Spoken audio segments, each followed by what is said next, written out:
My name is Roger Buck, but I was almost tempted to say my name is Roger Frankenstein.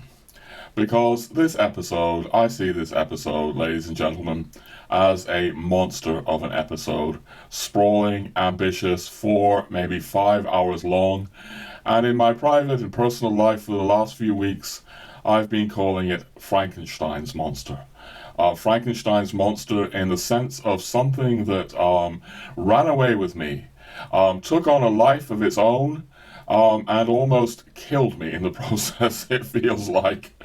I've been filming this episode for over 6 months now. It was born in interior processes, really interior struggles over Christmastide, and ever since January, hundreds of hours have gone in to this monster of an episode.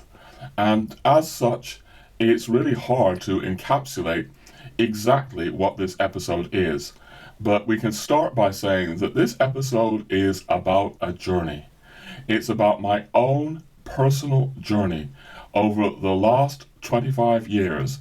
It's 2022 now, so the journey starts in 1997, which is the year that Valentin Tomberg, that great Catholic convert and thinker, began turning my life upside down. So the episode is about that. I mean, the episode is not just about Tomberg, but the episode certainly has to do with what eventually happened in this journey, which is my own conversion to Catholicism, because as I make clear here and elsewhere, I could never have converted to Catholicism. I could never have become really Catholic without Tomberg. My mind was so caught up in our other currents of thinking. I needed Tomberg to help me become a faithful and obedient son of the church. So the episode is about those processes, and we will be going massively into Tomberg, into his thinking, his known thinking, some of his lesser known thinking, published writings, unpublished writings. There's no doubt that we'll be doing that, particularly later on in the course of this 4 or maybe even 5 hours. But no, the episode is not just about Tomberg. It's about my personal journey, particularly in the first part of the episode. And it's also very much not just about Catholicism and Christianity, it's also about Christendom. Because although Tomberg doesn't usually speak about the word Christendom very much, although he does use it, he is very much pointing to a set of political ideas involving divine law, natural law, saving the world through a form of society that is very different from today's liberal secularism, saving the world through some sort of Christendom. And that was also extremely hard for me to get my head around for many, many years in this journey. In fact, something that really helped me get my head around it in the course of this journey, and we'll be speaking about this as well, is that this 25-year journey, ladies and gentlemen, is also a literal journey. It's my journey through a number of different countries in Europe that also helped to confirm for me what Tomberg was saying about Christendom and indeed about Europe. This is partly because in the course of this journey, I met a number of people who were close to Tomberg in one way or another, including very briefly people who knew Tomberg in the flesh. But it's also because getting out of my sort of native Anglo-American environment and going to live in places like Germany or France or Ireland, where I am now, also began to sort of demolish some of my most cherished assumptions about the West. So this sprawling, extremely ambitious monster of an episode is about all of these things. It's about Tomberg, it's about Christendom, it's about the church, and it's about how Tomberg and of course the church and the sacraments of the church helped me to see reality in a very different way than I ever did before. But friends, I hope no one will mind my repeating how tough it has been to make this episode. An episode that is about so many apparently disparate things, about a vast vision that I have come to see that Tomberg is holding. The vision that is enfolded in his Catholic works, above all Meditations on the Tarot, but also Lazarus Come Forth and the lesser known Catholic legal and political works that we'll all be discussing here. I'll say this. What will emerge in the course of this episode is that I, ladies and gentlemen, cannot help but think of Tomberg as anything other than a genius and a saint. I would be less than frank with you if I were to deny that. But a genius can deal with vast realms, and maybe deftly and easily. But I am no genius, and I'm certainly no saint. And trying to even create a meager mirror of this vastness that Tomberg's work encompasses, as well as my own journeys in and around it, has not been easy. I think one thing that will help knit things all together here is that if I say that this is at the heart of this episode is the concern for the fate of the West. Tomberg, in all his work, is very deeply concerned with the fate of the West, and in my own bumbling and immature way, stammering way, so am I in this episode and in this channel. This episode is about my following Tomberg into his concern, his heartfelt, very heart-wrenching concern about a world that he variously describes as sick. The sickness of the West. We spoke about this in earlier episodes to do with Tomberg, where he sees the West becoming ever more materialistic, ever more mechanical. Our way of being becoming not creative or alive or organic, but withered, drying up, century by century. This is Tomberg's diagnosis of the fate of the West. It's a diagnosis that he takes right back to the Protestant Reformation, which is, hard for many people to get their heads around. Certainly it was for me. And he's really suggesting that the process isn't stopping. We are in danger of a more and more and more inhuman society.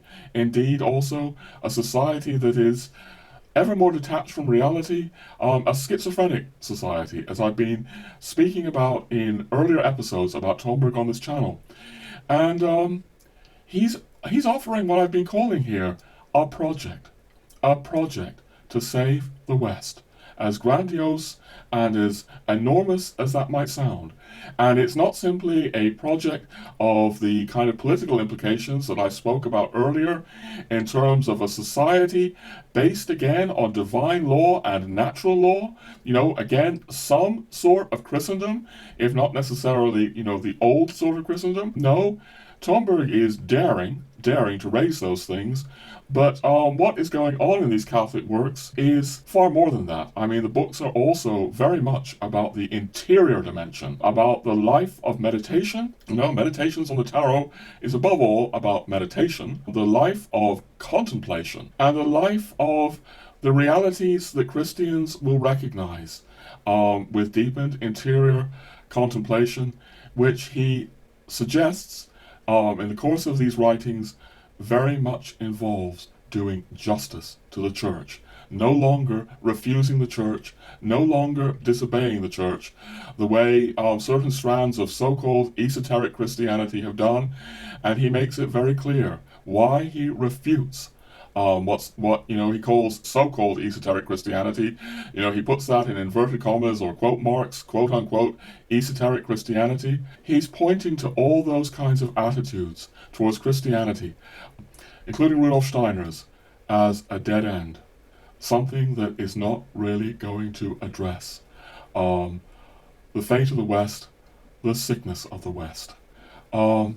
But there is so much here, ladies and gentlemen. Again, not just about Tomberg, but about Christendom, about Europe, particularly Catholic Europe, especially France, but also Ireland.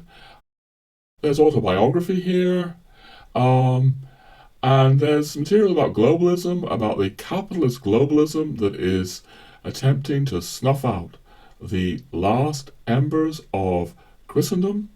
It's also lavishly illustrated with literally hundreds of graphics and captions, which means that, if at all possible, this episode will be best appreciated if it is watched rather than listened to. Just so much here, and it's been hard to know how to capture it all. And to add to my list of woes, I'm afraid there's even something else that's made it difficult, in that I'm tried very much to make this episode for two very different types of audience. The first audience is my usual audience, the audience that is actually interested, has been interested over the years in what I have to say about Catholicism, about Christendom, about the Sacred Heart. We'll be going into the Sacred Heart of Jesus as well. Many things like that. This audience isn't necessarily even interested in Tomberg, and yet I hope that that audience will find things that are helpful in this episode. As I say, there's a lot about my own personal journey here. But yes, the problem is, it's a blessing really in many ways, is that over the last year or so that I have been doing these episodes about Tomberg, starting with episode 28, episodes that have been, at least to my modest standards, have really exceeded my expectations in terms of people being interested in them. I've been gratified that another kind of audience, viewership, is now watching this channel. People who are not really interested in Catholicism or Christendom at all, but are interested in Tomberg, have started to watch this channel. And I'm trying to address that audience as well. And it's tough. I mean, a lot of my ordinary viewers, ordinary, I'm not sure that's the word, will say, well, if they're not interested in Catholicism or, Christendom, why are they even interested in what you have to say about Tomberg? And I think I just want to back up and say that when I first encountered Tomberg, I was not interested in Catholicism or Christendom. No, it was because Tomberg had this vast vision with so many other things that did interest me, that he eventually brought me to Catholicism and Christendom. Maybe it would just be good to say here that I have this very esoteric or New Age background. I was a member at what some people, a resident member, consider like the leading New Age community on the planet, a community, the eco-community of Findhorn in Scotland. Some people, like Father Malachi Martin, have suggested that Findhorn is the Vatican City of the New Age movement. That's a trifle overblown, but it's not without a certain element of truth. At any rate, I was steeped in the New Age for at least 20 years of my life, deeply involved in the Theosophy of Alice Bailey, going back to Helena Blavatsky, which lies very much at the roots of today's New Age movement, as I go into in other episodes on this channel. I was also steeped in Rudolf Steiner's Anthroposophy, which is, what Tomberg is getting at when he speaks about so-called esoteric Christianity. Among other, forms of so-called esoteric Christianity. And when you have been habituated to all these currents, whether New Age or Theosophical or Anthroposophical, in my view, you're very likely, at any rate, to have habits of thinking that make you inimical to the Catholic Church or to Christendom. Tomberg speaks about this in Meditations on the Tarot, that very unfortunate habits of thought have developed, particularly, he says, in the last century and a half, and he's including Anthroposophy there. But when you have these habits of thought that are so opposed to the Church, it can be very difficult to take Tomberg seriously or really register him when he is really saying that the fruit of deep contemplation, meditation on the Christian mystery, will lead one to the church, will lead one to doing justice to the church, will lead one to the wish to be faithful and obedient to the church.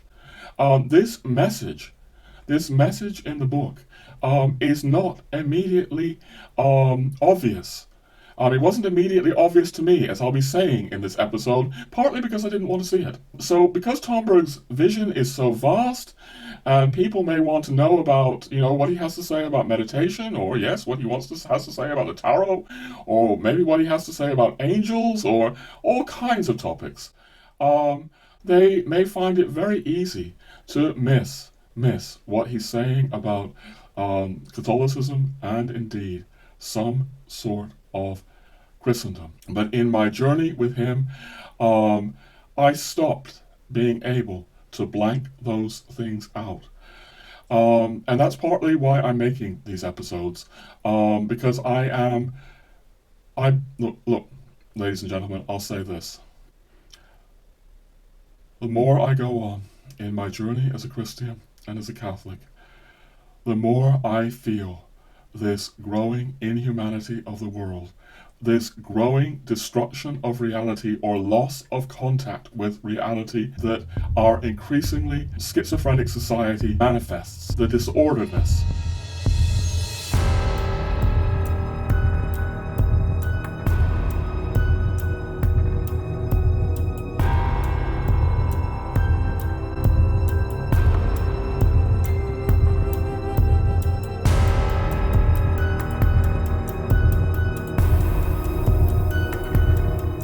And I do have great hope in what Tomberg is outlining.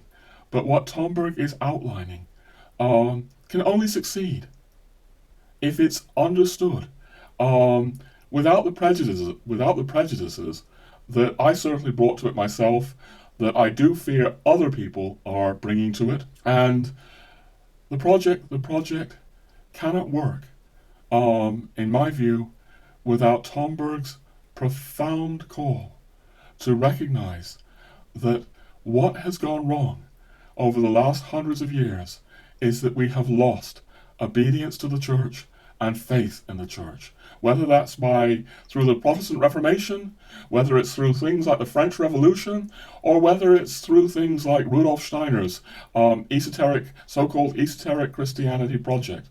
All of these things he is suggesting are a dead end.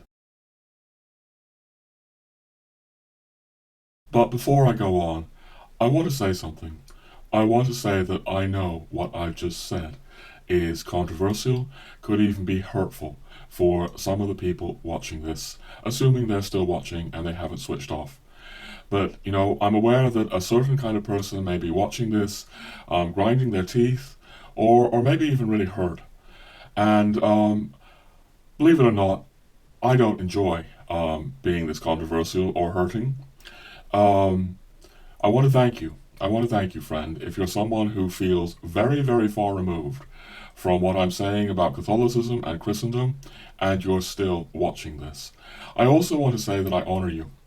And this will be something that many of my Catholic, viewers may not understand. Some of them, anyway, will not understand, I think, sufficiently that these people that I'm speaking about, in terms of so-called esoteric Christianity, which, it's not my choice of words, it's Tomberg's choice of words, are people that are also tremendously concerned with the fate of the world. They also, with their hearts ripped open, see the world falling into ever greater materialism, mechanization, transhumanism, technocracy, soullessness. These are actually praying, thinking Christians who are asking what can be done. And some of these people have a far greater reverence and veneration for Christ than many Catholics do. That may not be immediately obvious to all my viewers, and I want to express my honoring of these people and gratitude for them for watching. Now, I want to say something later on in this episode. I'm going to be bringing up a number of books to do with Tomberg in English and in German, including this one. which came out just last year and is one of many factors going on in making this video. We won't say too much about this now. A lot more later on in the episode, very much later on, after a lot of the very personal things about Europe and my own journeys have been said. But I bring this up as an example of, from reading the book, a kind of Christian, esoteric Christian, who doesn't appear to be at all interested in what Tomberg is saying about the Church or Christendom. I hope she'll forgive me if I'm wrong, but that is certainly the impression that I get. Such complex things here, ladies and gentlemen. For those of my regular viewers who may still not be completely clear yet, let me say this. I've been speaking about Tomberg as a convert. So a convert to the Church, he was clearly, obviously, something before he was a convert. And he was an Anthroposophist, which is to say that he placed his faith then, before he converted to the Catholic Church, in Rudolf Steiner's system of, quote-unquote, esoteric Christianity. A system of Christianity, and we've said more in earlier episodes, that rejects Catholicism, rejects the Church. He placed his faith in that. And within that context, he wrote some books, anthroposophical books that many people consider brilliant and profound, and I wouldn't disagree with them at all.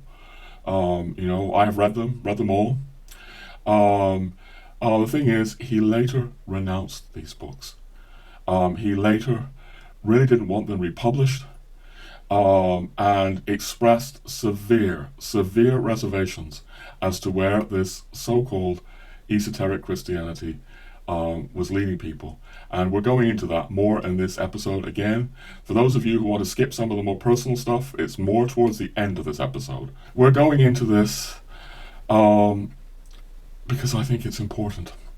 And if you're watching this and all of this is foreign to your thinking, as I say, I'm grateful to you engaging with it. Obviously I think it's important. I wouldn't have been putting all these hundreds and hundreds of hours into this episode, and indeed the ones last year. There are big issues here, and they're all to do, in my mind, with how important I think Tomberg's project can be for the world, a world falling into ever greater inhumanity. But again, the project can only work if it's understood properly.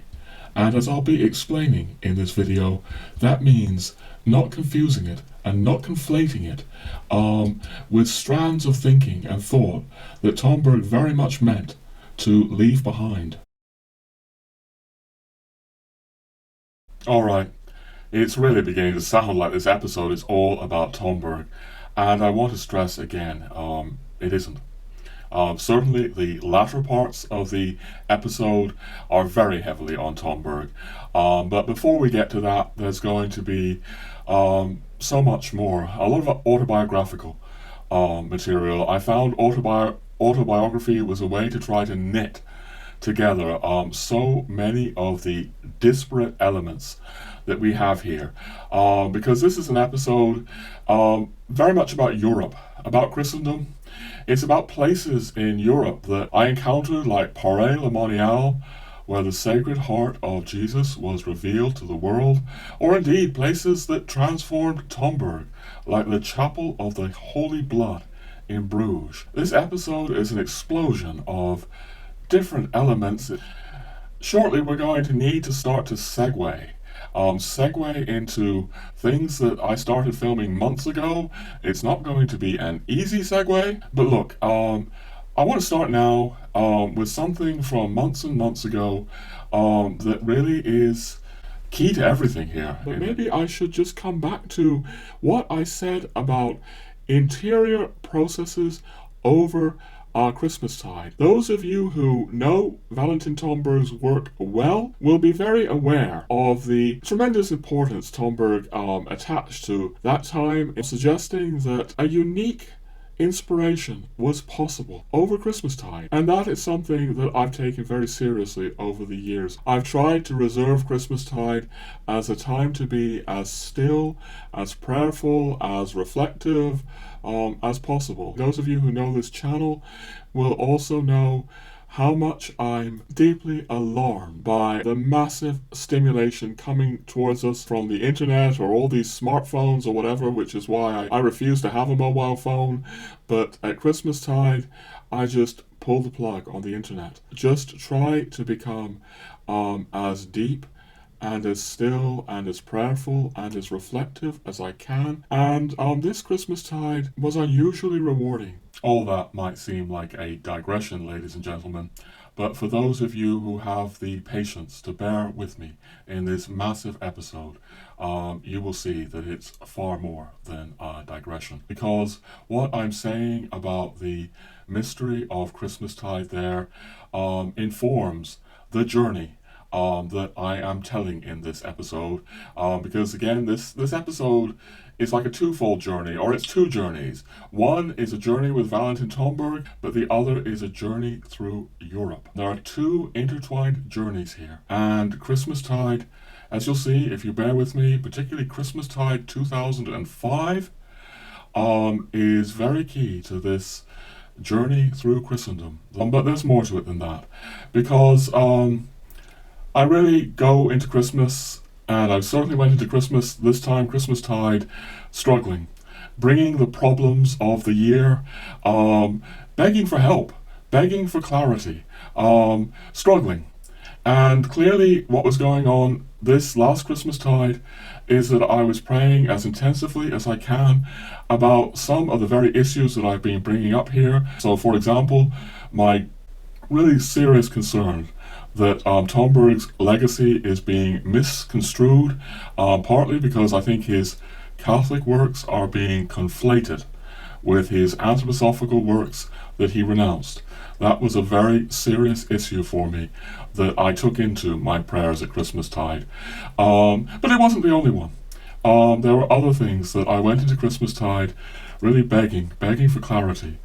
And what emerged, and well, it's more than I can possibly tell you, but this episode, this massive an episode, is one of the things that emerged in what was an unusually fecund time over Christmastide. Also the other episodes that I've been doing this year, including on Belloc, Hilaire Belloc, including episode 32. I've said before, it's maybe my favorite episode on the entire channel. So maybe it will help to bear that in mind if you have the patience to watch through this episode with me, that it is ultimately rooted in mysterious processes, mysterious even to myself, silent processes of prayer. So I include that for that reason. We're now going to really, anything else to say? Yes. I just want to say one last thing about, before we segue into the earlier material, about Meditations on the Tarot. This is the edition published by Angelico Press. You might note that the cover, is the cover of the Eucharist. And that's not unimportant, because Tomberg sees the Eucharist as the greatest mystery of all. Now, that being said, the book is about other mysterious things, quite unusual things, and I know that there will be Catholics who are concerned that I place so much attachment to a book about the tarot. I think it's necessary to say again, I've said it before, this book has nothing to do with reading spreads of tarot cards or reading fortunes through tarot cards. There's not one line in the book about that. It is about many mysterious and unusual things. Also, really quite normal things. There's a lot of history and politics and psychology and but no, there are mysterious things, and a few of them are problematic for Catholics. I'm not going to deny that. We touched on that in the big episode we did already. But in my view, the vast majority of the things that Tomberg is speaking about are unusual, yes. Problematic, not at all. The vast majority. So I want to say that about that. I am aware of the problems in the book, and just because I regard Tomberg, and I cannot help but regard Tomberg after something like 13, 14 readings of this book over 25 years, I cannot help but conceive him as as I say, as a genius and a saint. The moral beauty is such that convinces me of that. But just because I happen to believe that, Tomberg is a genius and a saint, and I don't mean to say that he will ever be a canonized saint, just because I believe that does not mean that I do not think that he was fallible. And with all fallible human authors, you have to take the bitter with the sweet. The sweet here, the moral sweetness, the power of the book, to address some of the most crippling problems of our modern society is so enormous that, what can I say? I think this is actually maybe the best place to segue into the earlier material that I started recording months and months and months ago. All right, here we go. This book is about something far, far, far more existentially serious than that. It's a book about the fate of the world, particularly the fate of the West. It's a book that's addressed to what was Christendom, what was the Christian West. It's not a book addressed to Buddhists or Muslims or Hindus or Taoists. No. This is a book by a European, a man from St. Petersburg in Russia. The book is written in French, and it's addressed to Europeans, and of course to those peoples in the New World that come from Europe, that come from Christendom. I'm going to be suggesting in the course of this episode that it's possible that those of us, and I'm one of them, who come from the New World, in America, Canada, so on, Australia, so on and so forth, may have more obstacles to getting at what this book is really about than those who come from Europe. But we'll come back to that possibly provocative point. My point really now is that this is a book of profound moral gravitas. At least that's my conclusion after being with the book for 25 years. It's 2022 now. I first started reading this book in 1997. It's a book of astonishing solicitude for the fate of humanity, for the soul of humanity. My sense after all these 25 years is that Tomberg's heart is wrenched for a world falling into materialism more and more deeply with every passing generation that takes place in modernity, and really falling into madness, or indeed, things even worse. Alright, I want to continue from that by saying that all of Tomberg's work, both his pre-Catholic work and his post-Catholic work, have this heart-wrenching, tragic quality of a man in search for answers to the crisis of modernity, particularly in the West. But obviously, it should be obvious anyway, his pre-Catholic works and his Catholic works give very different answers to the problem of the West and of the world. I didn't say completely different answers. There are some continuities, as I said in the big episode, but very different answers. And here maybe we should just briefly recap that Tomberg's pre-Catholic work is, of course, anthroposophical. And we can't recap everything now that Anthroposophy is, but maybe it will help to simply note that Anthroposophy is Christian, although hardly in an orthodox sense, and it is concerned with the encounter with Christ, just as the Catholic Church is about a life-transforming encounter with Christ through the sacraments and how they transform us. But for Steiner, the institution of the Church, the sacraments, the dogmas, the doctrines, hierarchy, none of these things are necessary, according to Steiner. Indeed, they belong to an outmoded, atavistic, archaic past. Steiner is now saying that humanity is ready to come to a direct, unmediated cognition of Christ. Now, we can't go into all that again. That's just very broad strokes, but clearly, Tomberg is saying something very different, completely different in that regard. The post-Catholic, the Catholic Tomberg is saying we need the dogmas, we need the doctrines, we need the hierarchy, we need the Pope, and we need even Christendom, things like, Catholic politics. And we're going to be going more into that in this episode. But yes, this, the fact that this is not being taken seriously in many quarters, this profound shift that Tomberg makes, it weighs on my soul.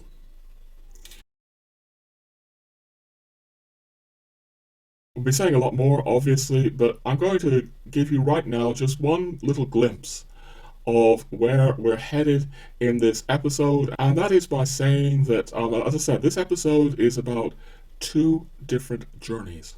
It's about both my 25-year journey with Valentin Tomberg, but it's also about a physical journey through Europe.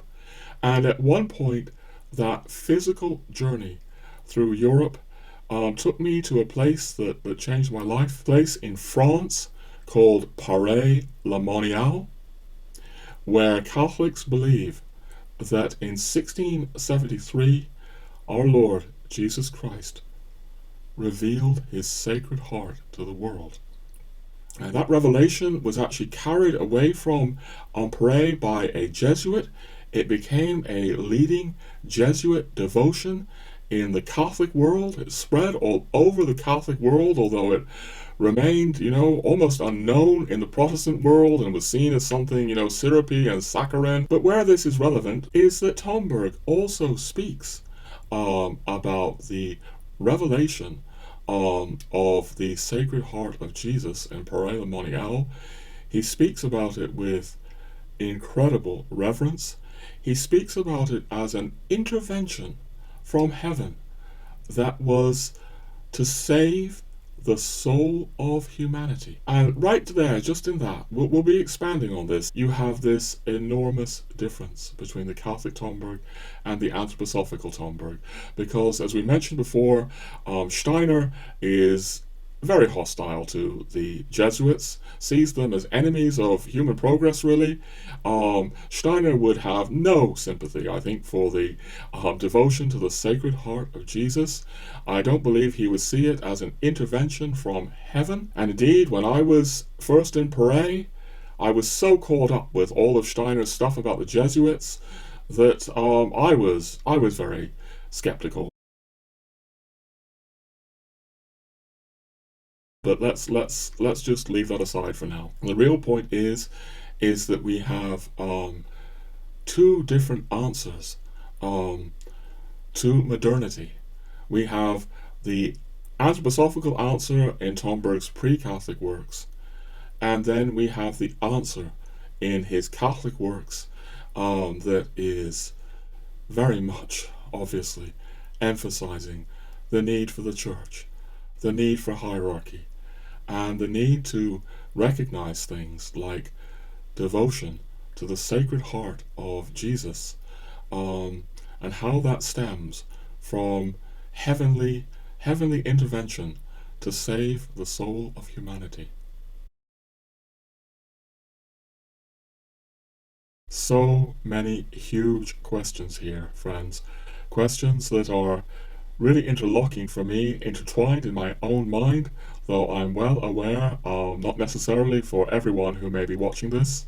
I'm aware of non-Catholics who may be seeing this, scratching their heads, and here they are in this 21st century modernity, and they may be asking, well, what has a Jesuit devotion to the Sacred Heart of Jesus have to do with the fate of humanity? Or there may be Catholics watching this and having no idea why I give such importance to a book on the tarot for giving answers to the fate of the West, but I do. I see so much insight in this book to some of the most heart-wrenching problems of the West. But it's more than I can do justice to in any one episode. I just want to say now that I took 8 years writing this book. This book is called Cor Jesu Sacratissimum, which, if you don't know, means Most Sacred Heart of Jesus in Latin. Book is subtitled From Secularism and the New Age to Christendom Renewed. I would say this book is both explicitly about Tomberg, but certainly explicitly in considerable sections, but even more so, it's implicitly about my meditations, on Tomberg's meditations, on the fate of the West and the fate of the world. So I wrote this book over 8 years while I was living in France, in Spain, in Ireland, in England. And the book actually also is partly autobiographical. It's very much speaking about my physical journeys through Europe while I'm, going to places like Paray-le-Monial and pondering what Tomberg is saying and how Tomberg is really turning my life upside down. And by speaking about it autobiographically, it was one way I had of linking all these apparently disparate things together. And that's what I've decided to try to do again in this episode. I find the best way to sort of try to speak about these intertwined things is to talk about my own life. So this is going to be a very personal, very autobiographical episode. Herewith then, some very personal notes from my life journey over these last 25 years living in Europe. I mean, I've lived in Europe more than that, but this is really about the last 25 years. We're going to call this episode, I think, Through Christendom with Tomberg. Of course, I mean the ruins of Christendom, but obviously Tomberg has had so much to teach me about Christendom, about Europe. Now, I don't want to say that he's the only teacher. I would actually ask you to beg your patience for a moment, and I want to say again about episode 32, and in that episode I'm really talking about the great Hilaire Belloc and what Belloc taught me about Europe. But of course, it's not just Tomberg or Belloc who have been my teachers. All kinds of people and experiences have been my teachers as well. Later in this episode, we're going to give a nod of respect to Dr. Michael Frensch, who is Tomberg's German biographer and who I knew for a bit while I lived in Germany many years ago.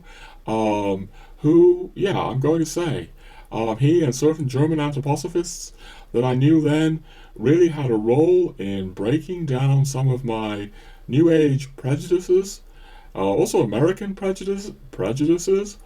So all kinds of people are here. In fact, I'd like to also give another nod of respect to Michael Martin. I'll be touching on him at least later, who of all the people writing in the Anglosphere, when it comes to what he has to say about Tomberg, impresses me the most deeply. Michael Martin certainly understands the profound transformation between the anthroposophical Tomberg and the Catholic Tomberg in a way that, alas, I'm afraid that not everyone, in my view, seems to do. So, all kinds of teachers here, but really Europe has been the teacher for me. That's what we're going to be saying in this episode. I want to try to honor what this grace of being in Europe all these years has given me. the grace and teaching of, yes, a life that has been lived in Europe. And more specifically than that, it's been lived in Europe as someone who came from, in the beginning, at first, outside of Europe. It's someone who approaches Europe from the outside because I was born in America and I am, in fact, some sort of American. I never quite know what sort of American I am. But yeah, the key thing is that what I have to say about Europe in the course of this channel, these episodes, is rooted in the fact that I come from outside of Europe originally. Now, maybe it's helpful to say here, I actually did an episode about this on this channel, an episode called, I think, An American Moves to Europe, but I also think it may help to explain things here a bit if I just run a short clip from that earlier episode. Both my parents were British, and I think I'll also say that I've lived in something like 7 different countries in all, beginning with, obviously, my native America that I grew up in, also Ireland, where I'm speaking from now, speaking to you today from Ireland. You can hear the howling Irish wind outside, maybe. And yeah, I've also lived in Spain, France, Switzerland, Germany, as well as Britain. And Britain, of course, is actually 3 different countries. It includes 3 different countries just in itself: England, Scotland, and Wales. And I've also had the fortune of living in each of those 3 different cultures. So, by one way of counting, you could say that I've actually lived in 9 different countries. So, all of that does give me a different perspective on certain things than it does other people. Not necessarily a better perspective, in some ways a more shallow perspective, because, you know, if you're someone who's lived in a country like America all your life, or Ireland all your life, you'll have that country in your bones. Americans like that will know America, for example, far better than I ever will.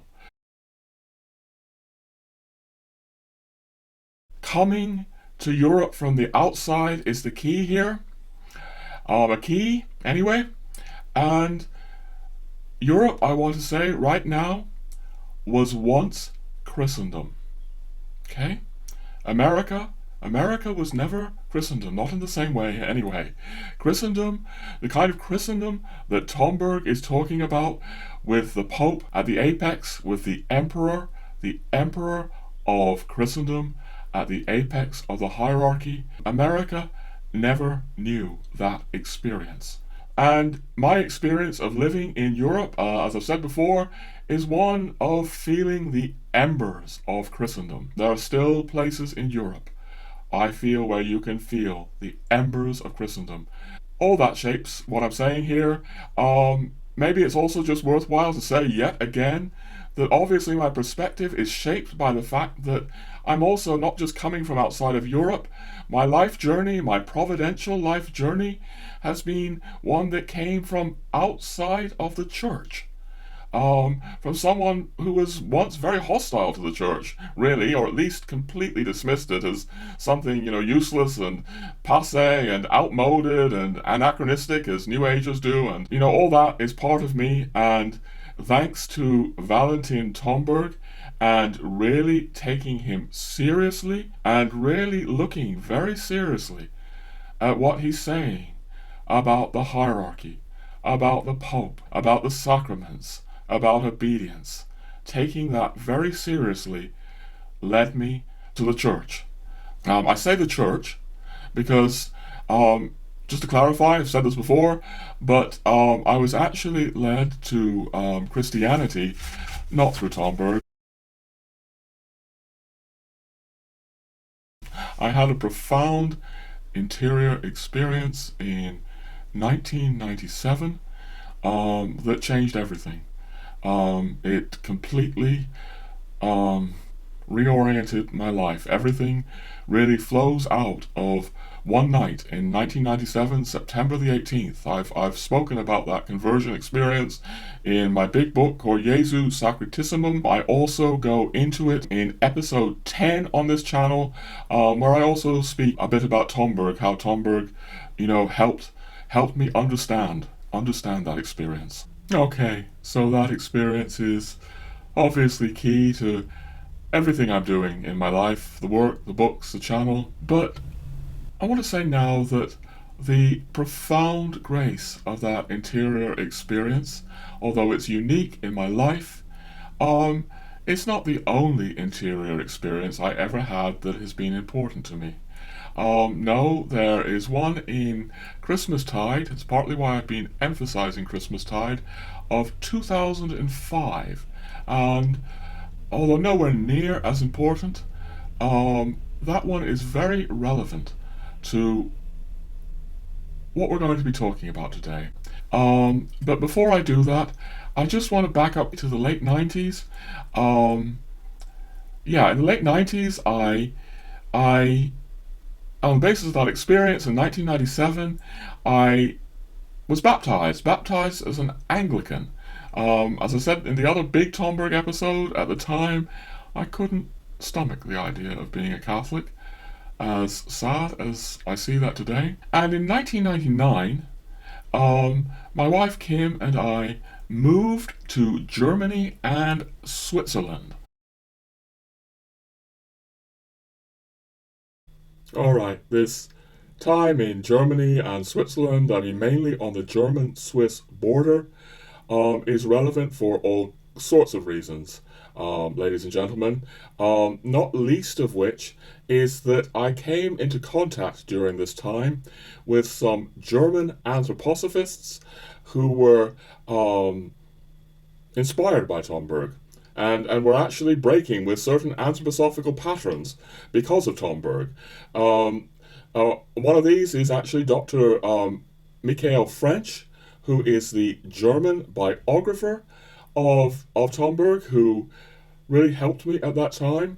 But I was also briefly acquainted, at least, with Robert Powell, who was living in Germany at that time, or spending a lot of time in Germany anyway, who translated Meditations on the Tarot from French into England.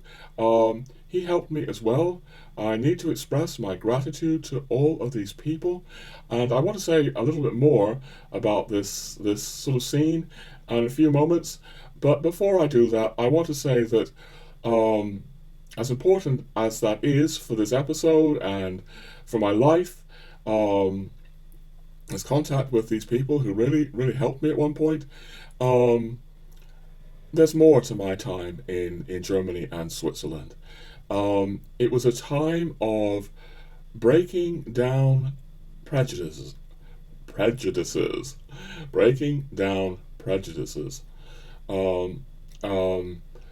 come over with all my New Age Findhorn type prejudices intact. These Anthroposophists, to their credit, really challenged me in some of those. But also the fact that they were German, and they kind of looked at some of the kind of prejudices that I had from my English and American upbringing. Who would have thought it? German people look at the world differently than English and Americans often do. So this was first time in my life that I had stepped outside of the Anglosphere. Very rich. It also broke down my anti-Catholic prejudices. I actually converted to Catholicism while I was living on the German-Swiss border. Thanks to in many ways to the help of these people. So we're coming to that, but I think really I want to just say that a lot of what I'm saying, both in this episode and in the channel and in my work as a whole, is how travel in my life and how travel in other people's lives can break down prejudice or groupthink We've been speaking on this channel a lot recently about groupthink. There's an episode asking the question of whether there is a traditionalist groupthink, but if you look at the episode closely, you'll see that I'm also talking about New Age groupthink, or feminist groupthink, or alt-right groupthink. And indeed, on the big episode that we did on this channel, episode 28, about Steiner and Tomberg, that is really addressed in large measure to the question of anthroposophical groupthink, where the anthroposophists, as Tomberg, suggested very strongly, or really said, considered Steiner, Rudolf Steiner, as more infallible than the Pope. Huge topics here, but there is an anthroposophical groupthink as well, and really one of the major things that I'm raising in this latest batch of episodes especially is how much are we thinking for ourselves and how much are we simply unconsciously reflecting the thoughts of our group. I mean, a related question to that is how much are we able to truly listen when groupthink may be getting in the way. Because this episode is in large measure about Tomberg, I'm putting out the question there. How much are people really listening to Tomberg and what he says, particularly when he says these, for many people, very difficult Catholic things? Or how much are people listening through the groupthink of their anthroposophical culture or their Anglo-American culture or their New Agey type culture? That's a provocative question I'm putting out there, but I think it's important. But what I would also say is that, I'm well aware that, there will be people, if they hear me saying this, will say, well, Roger, what about your Catholic groupthink? And there's grounds for caution there. I mean, in the recent episode 31, I did raising the question of whether there's a traditionalist groupthink. Groupthink is everywhere. There's no denying that. No denying that at all.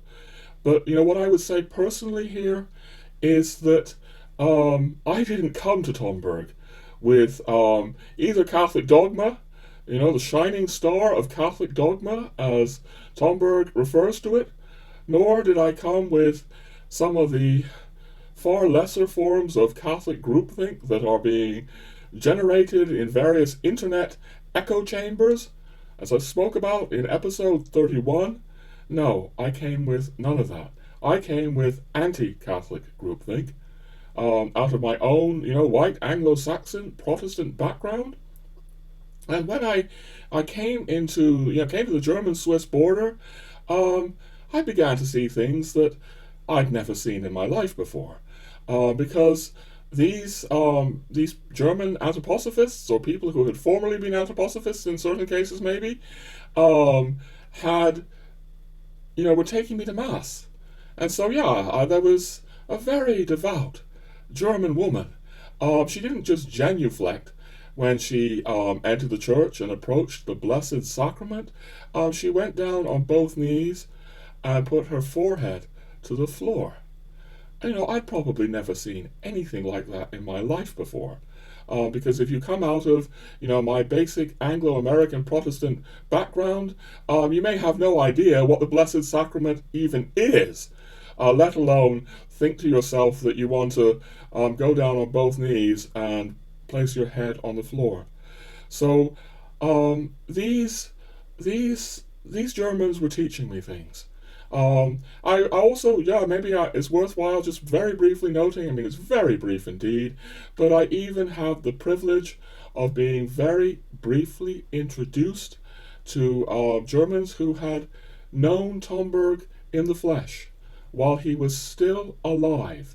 There are other people there that I did not meet, people like the late Robert Spemann, German Catholic philosopher, also a friend to Pope Benedict XVI, who wrote the foreword to the German edition of Meditations on the Tarot, but clearly people in these circles were in contact with Robert Schmemann.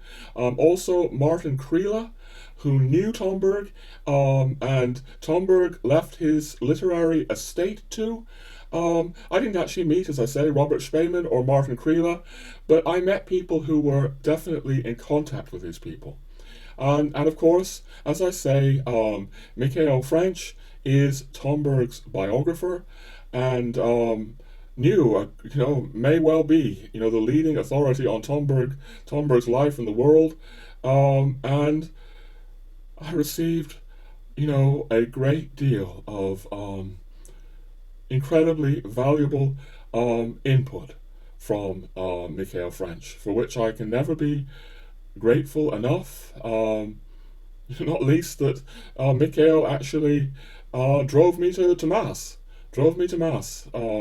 Every week because I didn't have a car when I lived there.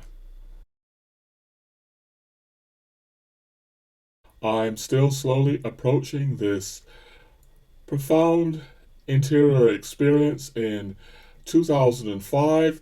By this time I was in Ireland, but there's still, bear with me friends, a little bit more I need to say. It's relevant. I think I'd like to just observe that my time in Germany and Switzerland was something of a catastrophe, because try as I might, round the clock I could not learn the German language. I think I'm a little bit dyslexic with languages, to be honest, although I've now managed to learn some sort of French. And I thought I never actually want to live in a non-English speaking country again. You'll see why that's relevant. And I also want to say that by the time I got to Ireland, this is like 2004, despite all these experiences of my anti-Catholic groupthink being broken down, despite the fact that I was now going to Mass, pretty much every week, maybe not that faithfully, to be honest with you, I was a very progressive Catholic, if indeed I was a Catholic at all, really.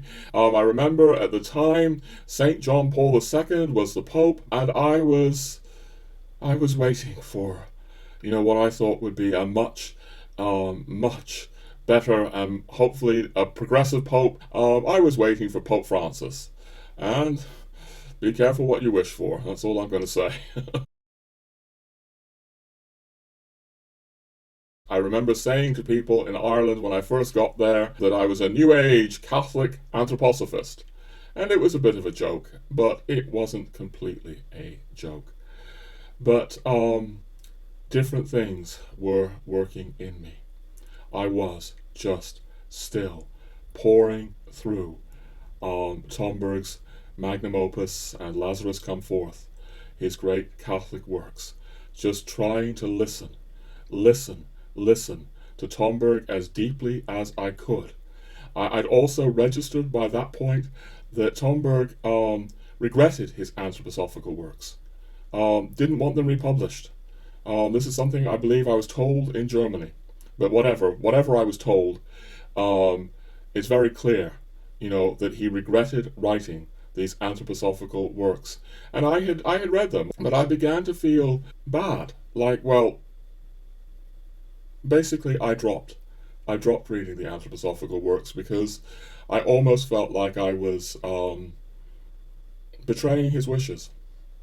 And he actually says, those of you who know his magnum opus, he says right there at the beginning of the book, you will know me better from this book than any other source. And I was just in this process of reading him more and more deeply, and noticing more and more deeply the things that my groupthink was screening out. And then there's this striking passage from his final book, Lazarus Come Forth, written in the late 60s, early 70s, just before his death. And I tend to think, ladies and gentlemen, that Valentin Tomberg was conscious of his approaching death. And it seems to me that in these final writings before he died, he was very aware of his limitations. He knew what he didn't have time to say, and what was important to say. Great consciousness goes into this, and he does take time to really talk about Vatican II. We invoked all this in episode 29, but there's another passage that we did not evoke then about Vatican II, and we're going to feature it now. He's speaking about it as a time of darkening in the church, and he's comparing it to the Arian heresy of the 4th century. And so it can happen that, he says, as they did at the time of the Arian darkening of the church, the hermits of today may again come to the assistance of the Holy See, leaving their solitude to appear as witnesses to the truth of Peter's throne and its infallible teaching. In those times it happened that St. Anthony of Thebes left the desert and hurried to Alexandria to support St. Athanasius. The darkening, he goes on to say, which today is described as the present crisis of the Catholic Church, can lead to the necessity for the solitary sons of the Church to hurry to the aid of the Holy Father, the most solitary of solitaries, in order to save the Church from the abyss toward which she is moving. It goes without saying that for most Catholics at that time felt that Vatican II was a time of joyous renewal and revival in the church. 60 years later, some of us scratch their heads and wonder why they thought that or why they were so convinced of it, but that is the truth at the time.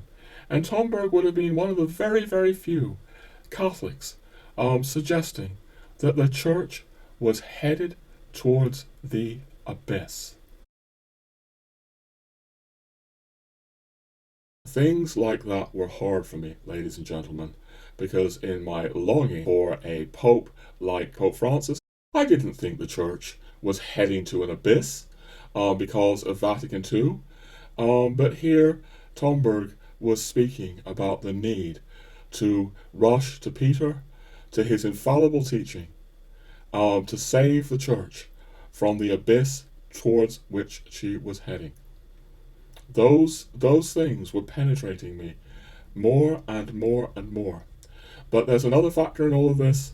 I was in Ireland. I was just unbelievably moved by the Irish piety. I was, and still am, unbelievably moved by the Irish people and nation. And at that time, I started to go to Mass more often, not just once a week, if that, but I started to go several times a week, until at last, going to Mass daily is very much the ideal for me. At this time, I also began to encounter the Latin Mass. I'd never encountered the Latin Mass while I was in Germany or Switzerland. The point is I came to all of this very slowly indeed. For a long time, I was a New Age Catholic Anthroposophist. As ridiculous as that sounds to me today. I was trying to, have my cake and eat it too. But now it's time that we finally come to this sense of profound grace that I had in Christmastide 2005, a grace that has completely changed my life. Maybe I say that we were now living not far from Dublin, and I was definitely entering the Catholic mystery more now. Certainly beginning to throw off some of the New Age stuff anyway. And I was taking Christmas very seriously. I mean, just a note here, someone who helped me do that very, very definitely is Tomberg. Those of you who know his 19th letter in his magnum opus may remember that how he speaks about Christmas as a time of very special potentials, a time of the potential for revivifying, rejuvenating, illuminating experience. And he even suggests that the angels are present in a unique way at that time. And I would have been taking this very seriously. I would have been, probably by that time, I would very much imagine that I was going to Mass every day. I certainly went to confession during this Christmastide. I have a distinct recollection of that. And these things combined with silence, probably I was pulling the plug on the internet, I can't remember it now, all these years. These things combined with silence led to this grace. And it's a grace that I cannot do justice to, however much I try here. It was life-changing. It's something like a premonition of the future, an intuition of the future, that came to both my wife, Kim, and myself. Came to her first. I actually think that women are, often more open, many times, not always, than men are, to this sort of thing. And when it came to her, I actually resisted it, because it wasn't a welcome premonition of the future. But somehow, in deep, deep prayer at this time, my wife had this idea that we would be going to France sometime in the future. And it didn't feel like, just a holiday to France. It felt like more than that, like leaving Ireland. And my initial reaction was, this is just crazy. I had no inclination to leave Ireland. I was actually, I was in love with Ireland, and I was hoping to do a master's in theology in Dublin. Nor did I have any, resources to, relocate us to France. I mean, the whole thing at a logical level that she was feeling just didn't make sense.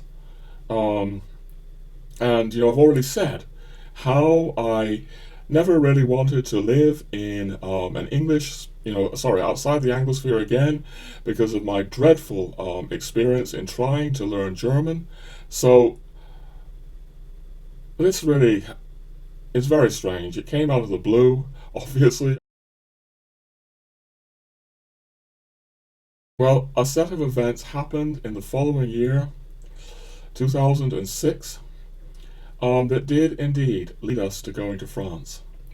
And it's very hard to do justice to that set of events either, but I will say this. I had an elderly father living in something like a New Age commune, believe it or not, in Spain, and through a set of very complex circumstances that I can't possibly do justice to. He was, frail, getting on, didn't actually in the end have that long to live, although I didn't know that at the time. We did end up leaving Ireland for Spain, which then, in time, led us to going to France. So hard to do justice to this, ladies and gentlemen. I mean, again, for those of you who know Tomberg's work, there was, well, it seems to me, if I'm honest, that there is something of what Tomberg means by the hanged man in all of that. But that's just an aside. For me, the proof of the pudding, as I say, lies in the eating. And this particular event in my life has, if you like, two proofs of the pudding, or two levels of proof in the pudding. The first level is, I suppose, fairly obvious, that, or I hope it might be, that when this came to me in this silent prayer, that somehow my wife and I were both seeing that there was some kind of future in France. Well, it obviously did happen. If you have an experience, I've had plenty of strange little premonitions or odd ideas, and nothing ever happens about them. It's not like after this happened, my wife and I sort of thought, well, we're going to sort of figure out how we're going to move to France, No, a set of experiences led us and guided us there somehow. Very, very hard to do justice to. Um, if this premonition had just been something that was here today and gone tomorrow, and I've had many, many things like that in my life, just odd little fantasies and illusions and distortions and deceits, um, that would be one thing. But no, we did go to France in the end, via Spain. And second, this is now 17 years ago, ladies and gentlemen. And for those of you who know my books, especially the Core Jesu book, you will see how very, very important France has been in my life. There's a couple of big chapters in that book devoted to France. France, in all kinds of ways, has really utterly changed everything for me. We're going to be unpacking that. We started unpacking that in episode 32, which was all about France. But we're going to be going further. This is one of a series of episodes, and I can't capture everything that I want to say in any one episode. I'm just sort of tentatively unfolding things here. But suffice it to say, the second level of the proof of the pudding here for me is that 17 years later, do I see that not only did I go to live in France for 2.5 years, when I would never have expected that, but that France has become such a mysteriously important part of my life. Today, I'm very glad to have returned to Ireland. But I am now, a Francophile as well as a Hibernophile. And at the time I wasn't. I really had no particular feeling of France. I'd been there a few times, but I had no Francophilia.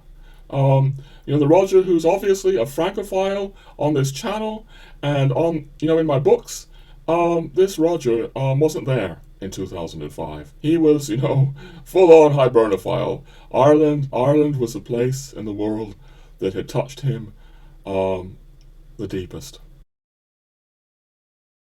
I'm struggling to know how to speak about the mysterious things in this challenging episode, because what I'm speaking about here is very mysterious even to myself, 17 years later. And there's at least two levels of mystery here. There's first the fact that I am referring to some kind of inner event in my interior life that proves to have great value, more value than I can possibly really articulate. And we haven't finished yet with the interior event itself. There's more to say there about what happened that Christmastide in terms of Christendom and Tomberg, which are the themes of this particular episode. But more than that, there's the fruit of this experience, because it did lead to something like 4.5 years living in Latin Catholic Europe, mainly France, but also Spain. In fact, there's something I think of as an appendix to the 4.5 years that I spoke about in episode 22, Through the Embers of Christendom, that I've also had the grace of some long extended visits back to France since. That appendix means that there's close to 5 years of experience here of participating mainly in France, French Catholic life, that has shaped my entire life. It's helped me break down, much further than my German or Swiss experiences, break down the prejudices of my Anglo-American Protestant upbringing, and also my New Age. My time in France, particularly at Paray-le-Monial, where, if you follow Tomberg, this intervention from heaven to save the soul of humanity occurred, the revelation of the Sacred Heart of Jesus. I also go into that in episode 4. So much happened in France. in some ways, above all, pareilemonial. But no, this was a time where I was given the grace of visiting other great pilgrimage sites in France, such as Lourdes, where Our Lady appeared, or La Salette, the Weeping Virgin of La Salette in France. Valentin Tomberg speaks about these as well, the great Marian apparition that happened in France, and other places in, mainly Latin Catholic Europe. I even ended up, and this is part of the appendix, in the Chapel of the Holy Blood in Bruges, in Belgium, where Tomberg, in the third letter, also in his private correspondence, is indicating how utterly deeply he was shaken to his core, if you like, by the Chapel of the Holy Blood in Bruges. These are all things that I want to get to in future episodes. But for now, maybe I just say this about Paray, and I've said this before. I remember once when I was somewhere else in France, I met an old French lady, and she said to me something like, Paray, you can still feel the beating heart of Christ there. And I knew exactly what she meant, because above all, pareilemonial is where I changed. Basically, I went there again and again and again and again. I participated in the power of the sacraments. Was going to Mass daily in this sacred place. In some ways, it's the most incredible place I've ever experienced in the world. Although there are other places like the Rue de Bac in Paris where Our Lady appeared, again, the Chapel of the Holy Blood. There are certain very, very incredible places in Europe, places I never heard of as a New Ager. Nothing in the New Age.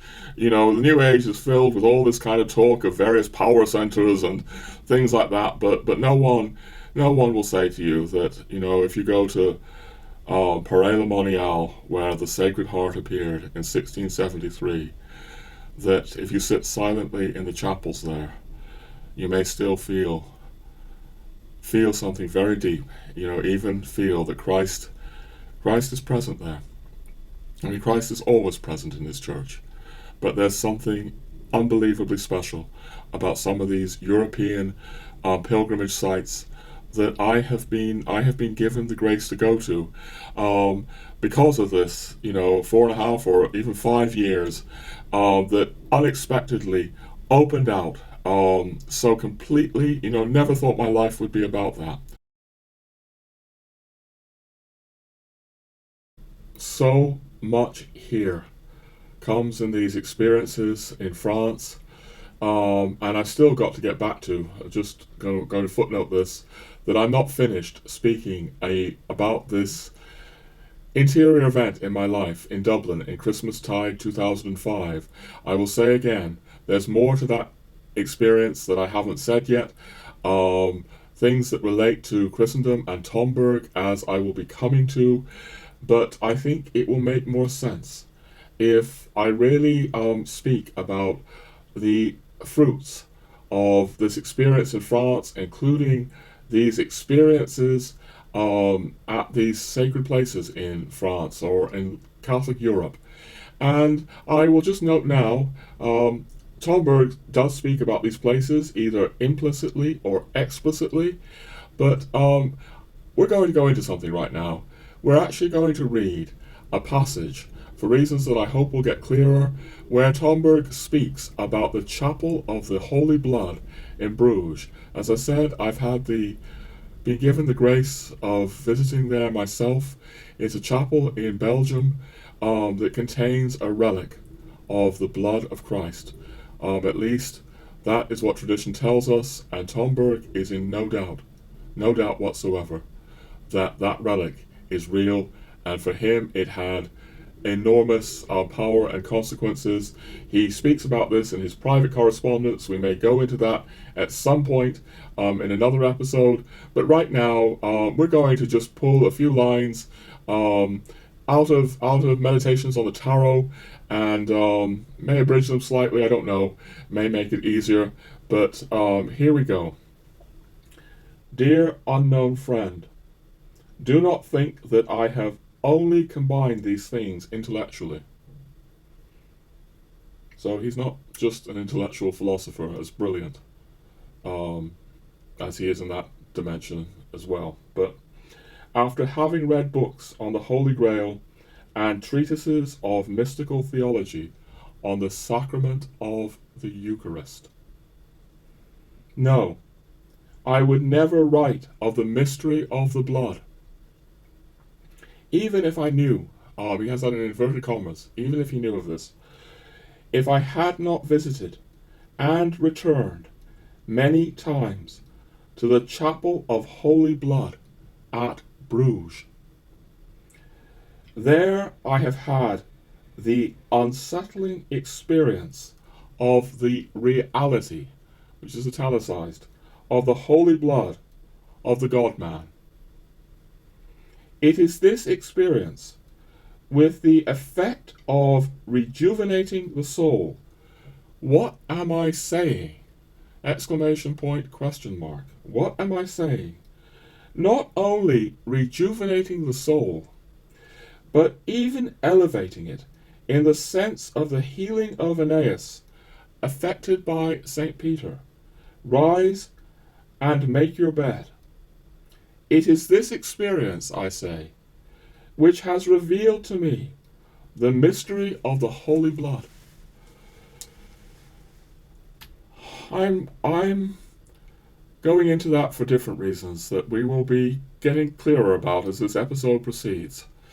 Tomberg does not speak usually directly about whatever mystical or interior experiences that he had, but he does make passing allusions to them. And that is one of the most telling. You think about that, and he's suggesting that whatever he experienced in the chapel of the Holy Blood, saying he has had some intimation of the holy blood of the God-man, has been enough to rejuvenate his whole life. All right, there are multiple reasons I include that, but I'm going to start by saying that this episode is obviously about sacred locations, and there can be sacred locations in time as well as in space. So I'm speaking, about the sacred location in time that is Christmastide or Easter, but my life has also been about sacred locations like Paray-le-Monial. And Tomberg is speaking about these things in his writings at times. Here, he's actually making allusions to a very, one has to take it, profound interior experience, such that he's suggesting that his whole life, just in those few lines, if you carefully pay attention to those few lines, has been transformed, like St. Peter raising Aeneas, transformed by the holy blood. So Tomberg, throughout the course of Meditations on the Tarot, is, occasionally making allusions like that. Or when he speaks about Christmastide as a time that the angels are present in a unique way, one may presume that in some way he is speaking from some kind of experience. He doesn't usually lay those experiences out, but yes, the book is not just a book of intellectual or philosophical thinking. The book is far more than can be said, and I want to come back to that. But right now, my point is, look, I'll say this.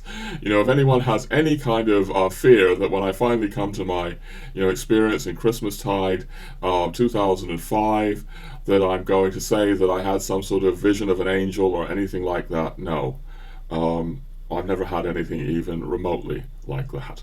Nor have I experienced, I found the Chapel of the Holy Blood in Bruges very, very special. It was a place where I could just sit effortlessly in silence and prayer for hours. and Premonition is the same. But no, I have not had an unsettling experience of the reality of the Holy Blood. Great interior changes have in my life accompanied what I'm calling sacred locations in time and place. And that is something that I am speaking about in my books and on this channel. So yeah, just to speak about Pere, this was the time that I was finally able to really deeply commit to being Catholic. I often tell people, and it's hard for them to understand this, that becoming a real Catholic was the hardest thing of my life. And it was the hardest thing of my life because I was filled up with all this New Age groupthink, all this secular groupthink, yes, anthroposophical groupthink. Steiner has served to convince me in a way that isn't merely blather. You know, Steiner is brilliant. He's brilliant. But Steiner had certainly served to convince me, to quite a degree anyway, that, you know, St. Ignatius of Loyola represented some archaic, atavistic force of the past that was working against the modern spirit. And as we said in the Tomberg episode, this goes all into this. In fact, this is spontaneous, this isn't part of the plan here, but I have right here on my desk, and we'll just bring it up again, Sergei Prokofiev's book, The Case of Valentin Tomberg, Anthroposophy or Jesuitism. This is a whole destruction of Tomberg, because he's pointing out that Tomberg is siding with the dreaded Jesuits, and he's pointing out all of Steiner's arguments against the Jesuits. I didn't know I was going to say that, little digression there, but books like this, you know, I've spent these 25 years, ladies and gentlemen, not just poring over meditations on the tarot, but poring over the other books about Tomberg. You know, the books in German. You know, say Martin Kreeler's book on Tomberg that we may get back to, or Michael French's biography. Anyway, I wasn't expecting that digression. End of digression there. But what I really want to say is that Steiner's arguments against, you know, the early Jesuits did have quite a powerful effect on me. And all of these things hindered me for years in becoming truly Catholic. And something in those chapels at Premonition, I can't say that I had, you know, a vision of the heart of Christ or the beating heart of Christ. As this old lady said, you can feel the heart of Christ still there. But the chapels were conducive to incredible prayer and silence. Something in Premonition is there, and it did help me to break free from my accumulated secular, anthroposophical, New Age kind of thinking. And I'm not really sure that I could have completely done it without that very special presence in Premonition. I mean, yes, I was poring over Tomberg, you know, reading and rereading Meditations on the Tarot and Lazarus Come Forth. Tomberg was deconstructing my old thinking as well. But anyway, yes, the point here is we are speaking about locations in time and in space that are sacred. And we're also speaking about experience of these. I am trying to offer you something about how I have experienced these things. Something else I want to bring in here. All of this has to do with what we could call the interior life. And I want to say something, ladies and gentlemen, because I almost fear that I'm misleading people. You know, if you've come to this episode and you don't know much about Tomberg, you might conclude that what, you know, I'm really saying is that Meditations on the Tarot is, you know, primarily a book about Christendom. And no, it's not primarily a book about Christendom. Um, Christendom is one of many, many themes in the book. One of 100 themes in the book. Sometimes it may sound a bit hyperbolic of me to say this, but I sometimes refer to Meditations on the Tarot as like 100 books in one. But those of us who have read the book again and again and again and again will know what I mean. It's like one can be reading the book on one's, say, 7th or 8th reading, and one sees that on page, I don't know, I'm just pulling this out of the air, but 285, something clicks with something that one noticed on page 619 on one's last reading, and a whole new set of meanings unfolds. But no, Meditations on the Tarot is about so much. It's not just about Christendom. It's very much about the interior life. For those who are still concerned about my going on about a book called Meditations on the Tarot, I might say that the book, think about the first word, Meditations. The book is far, far, far more about meditation than it is about the tarot. Meditation as a way of living life contemplatively. The book is very much about the contemplative life, the inner life. One can contemplate everything. One can contemplate reading the Bible. One can contemplate a work of art. One can contemplate poetry. So when I speak about contemplation, I don't just mean profound life-changing experiences such as, yes, I had in Christmastide 2005, or whatever Tomberg means by the life-transforming experience of the Holy Blood in the chapel at Bruges. No, if one's attention is not fractured, splintered, fragmented, this is why I'm so concerned about the internet and social media. One can learn to be deeply attentive to everything. And the book has so much to say. It's taught me so much about deep contemplative attention. The book has also very much taught me about love. As I said in the previous big episode on Tomberg, episode 28, this book breathes love. It has just love pouring through it. I'm going to read you just a small portion of a passage that I had read at my wedding to Kim I actually read it myself, but at our wedding in Cambridge in 1999. This is back when I was not a Catholic. Very, very new age. But the authority that the book had, the way it was speaking about love, so moved me. And I'm going to give you just a couple of lines here that are relevant to that. Won't give you the whole passage.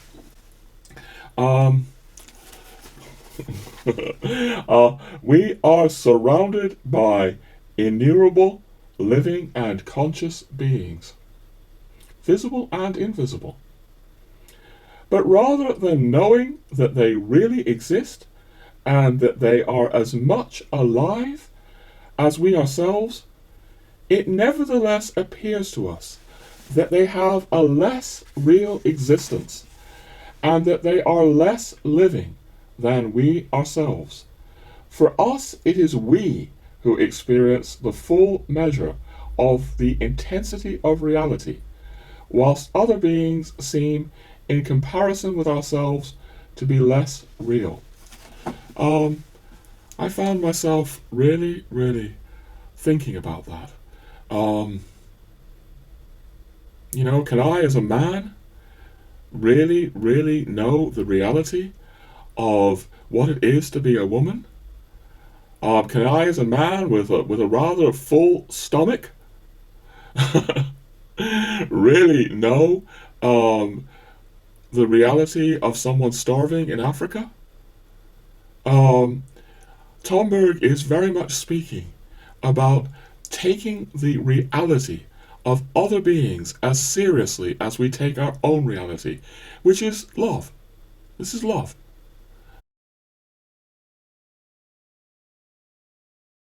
It is love to take the reality of other beings, including the reality of their suffering, as seriously as we take our own reality.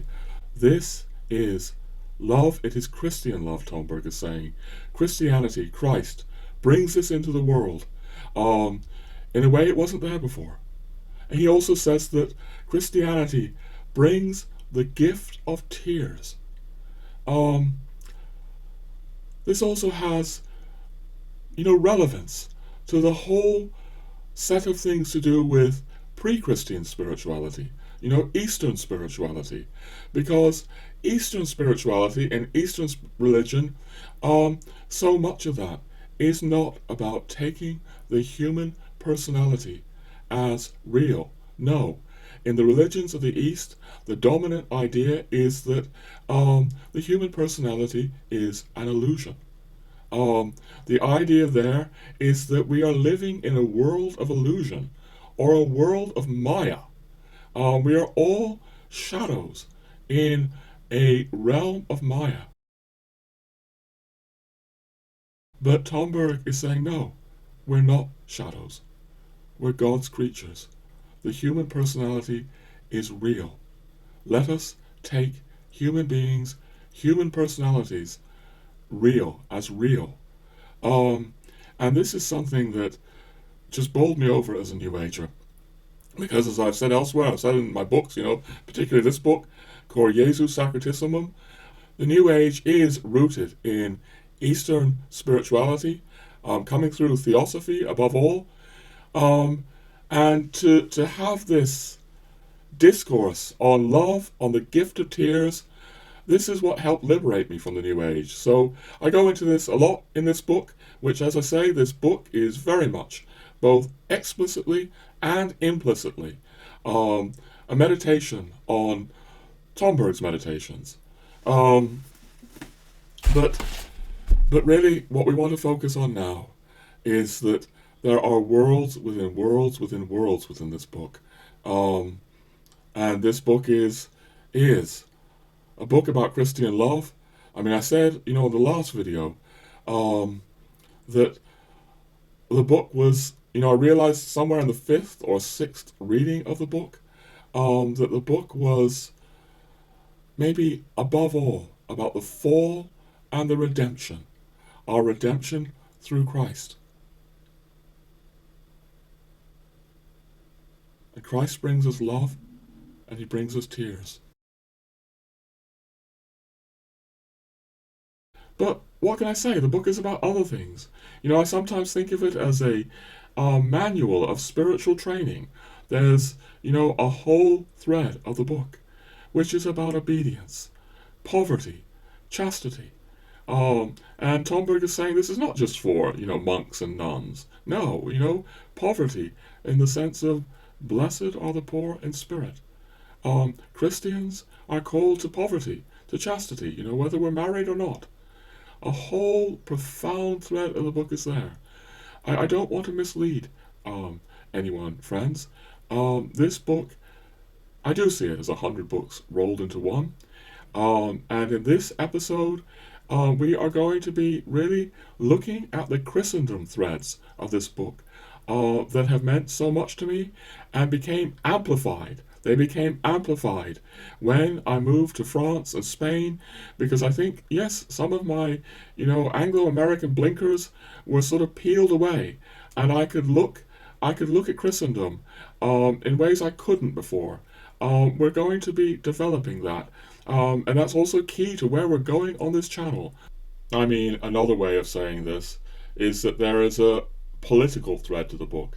The book is also about politics. And I realized that I need to be saying more about that. That is what emerges in my prayer and contemplation over this Christmastide and over the time since. Because that political thread can so easily be missed by people whose thinking shaped by the secular and liberal thinking of the Anglosphere. I will be unpacking that. But at the same time, I don't want to pretend that this book is not about so much more. I mean, it's about epistemology. It's about spiritual cognition and epistemology. The book does have continuities with Rudolf Steiner, who has continuities with Goethe, the great German poet and scientist Goethe. So, the difference is that Tomberg is not trying to negate tradition, negate the church like Steiner is, but he is saying similar things about epistemology to Steiner. I mean, I haven't even mentioned how much of the book is about the Blessed Virgin Mary, Our Lady who got lost, especially in the Protestant world, got lost. In the Protestant world, the Anglo-American world, after the Reformation. It's about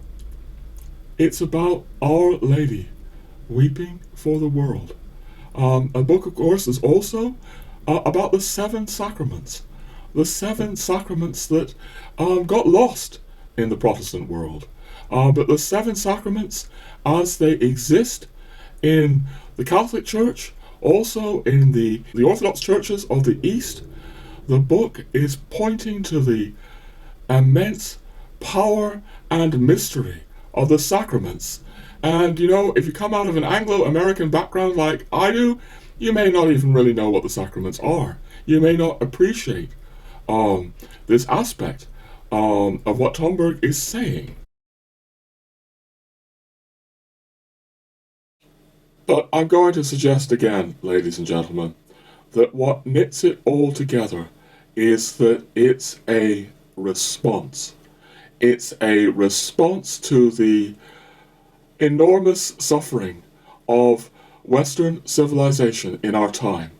It's a vast, comprehensive, overarching response to the fate of the West. It's a spiritual response, it's a psychological response, it's a philosophical response on numerous fronts at once, including all the problems thrown up by modern science and our modern materialistic epistemology, which is ravaging our civilization. It's a hermetic response. Yes, it's a political response, as I mean to make clearer as we go along. It's a profound Catholic response to the suffering of the West, to the tragedy of the West, caught in materialism and stripped of Christ, stripped of God.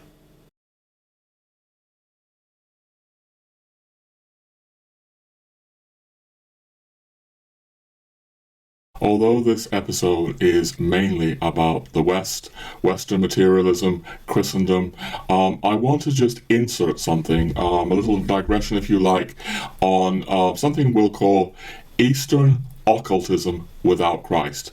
I'm indebted to this term, at least in part, to Martin Creela. Martin Creela was Tomberg's, he left his literary estate to him, so, he was a confidant of Tomberg, a great confidant of Tomberg, German professor of law, Catholic, and Martin Creela wrote this book in German, Anthroposophy und Kirche, about his journey from Anthroposophy to Catholicism, and he shares in this book some memoirs about the time in the 60s and 70s that Tomberg was in very close contact with him. Tomberg actually speaks about Creela in his biography, in his correspondence, that Dr. Frensch has produced or co-written, as his son. Tomberg had one son, but he speaks about Creela as his second son. So obviously a tremendous confidant of Tomberg, and we have just one brief passage from that book that I have, just very brief, that I have translated here in my Cor Jesus Occultism book about occultism without Christ. as Creeler puts it. And I'll read it to you, and then we'll just say a little bit. Tomberg, he says, took the occultism without Christ, which based itself on the Theosophy of Blavatsky, and worked out of the Indian Tibetan region very seriously. It was very influential in the background. All right, so hidden, not obvious influences Tomberg is concerned about here with Blavatsky's Theosophy. And then there's some claims here that, may startle some people. It was, for example, partly instrumental in the spread of Bolshevism, in the benevolent neutrality toward it, in the threatening East-West polarization, but also, this is very, very significant for me, in the esoteric youth movement of the New Age, which began to flourish at that time. All right? The New Age movement, as I've said, is above all, elsewhere, is above all an Anglo-American phenomenon, and it's rooted in the Eastern esotericism or Eastern occultism of Theosophy. Theosophy was and is a system of esoteric thought, stripped of Christ, founded by Helena P. Blavatsky. Blavatsky was actually virulently anti-Christian and actually traveled to New York City in 1875. I believe this early logo of the Theosophical Society dates back to that time. Now, Steiner was actually onto all of this. Steiner pointed to the fact that Blavatsky had chosen to launch her efforts from the American world and writing her books in English, that Blavatsky rooted her work in the Anglosphere. All of this flows into the New Age movement of the Anglosphere as well. I suspect very strongly that here is one place that Tomberg is in continuity with Steiner's thinking about Theosophy and Blavatsky. Anyway, here is Tomberg in the 1960s talking to his friend Martin Creeler and warning him of occultism without Christ that spreads through all kinds of things, from Bolshevism, to what he calls the youth movement of the New Age that begins to arise in the 1960s. Ladies and gentlemen, there's far more I can say about this. If I ever get the time, I think I have to do maybe a whole episode on Eastern occultism without Christ. Suffice it to say now that my many years of involvement with Theosophy and Findhorn and the New Age in general give considerable substance to those perhaps strange claims that Martin Creeler is making. And I would say that a lot of the deconstruction of Eastern philosophy that's in Meditations on the Tarot owes to the fact that Tomberg is aware of this Eastern occultism without Christ. He is aware of it rising as a New Age movement in the 1960s and other things, but we can't say more now, except if you go into other episodes on this channel, you will certainly find things that point in this direction. But right now, we need to get to Tomberg's thinking on the Occident. So the book very much is about the fate of the West, very, very much indeed.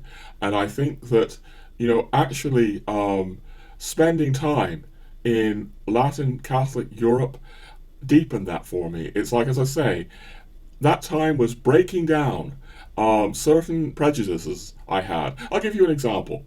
I mean, when I was brought up in America, we all celebrated, July the 4th, 1776. And I think the instinctive idea of many people in America is that 1789, the French Revolution, is something, like analogous to 1776. And indeed, in some ways, it is analogous. I mean, they're very different as well. But there's a general idea that 1789, the French Revolution, is something that leads to the establishment of human rights, the Declaration of the Rights of Man, and it's generally seen, if you don't really know much about the history, as a kind of positive event. At least that's the general kind of idea that I grew up with, and I remember that it was quite shocking for me to see how much Valentin Tomberg deplores the French Revolution. He never ceases to speak about it in anything less than critical terms. Again, this is quite a difference from Rudolf Steiner. Rudolf Steiner would say that the French Revolution might not have fully succeeded, might have been problematic in certain aspects, but he treats the French Revolution as something at its essence good. Maybe it's gone wrong somewhere, but at its essence good. It's about the birth of freedom. And you look at Tomberg's writings, and he never ceases to criticize the French Revolution. And I think it's probably only when I got to France and began to see the fruit of the French Revolution in France, a very bitter fruit, to experience it firsthand, that I began to sort of shake off some of my kind of Anglo-American, assumptions about the French Revolution of 1789. I mean, we're all carrying so many assumptions, and assumptions can blind us. I mean, Catholics can be blinded to Protestant ideals and values. Protestants can be blinded to Catholic ideals and values.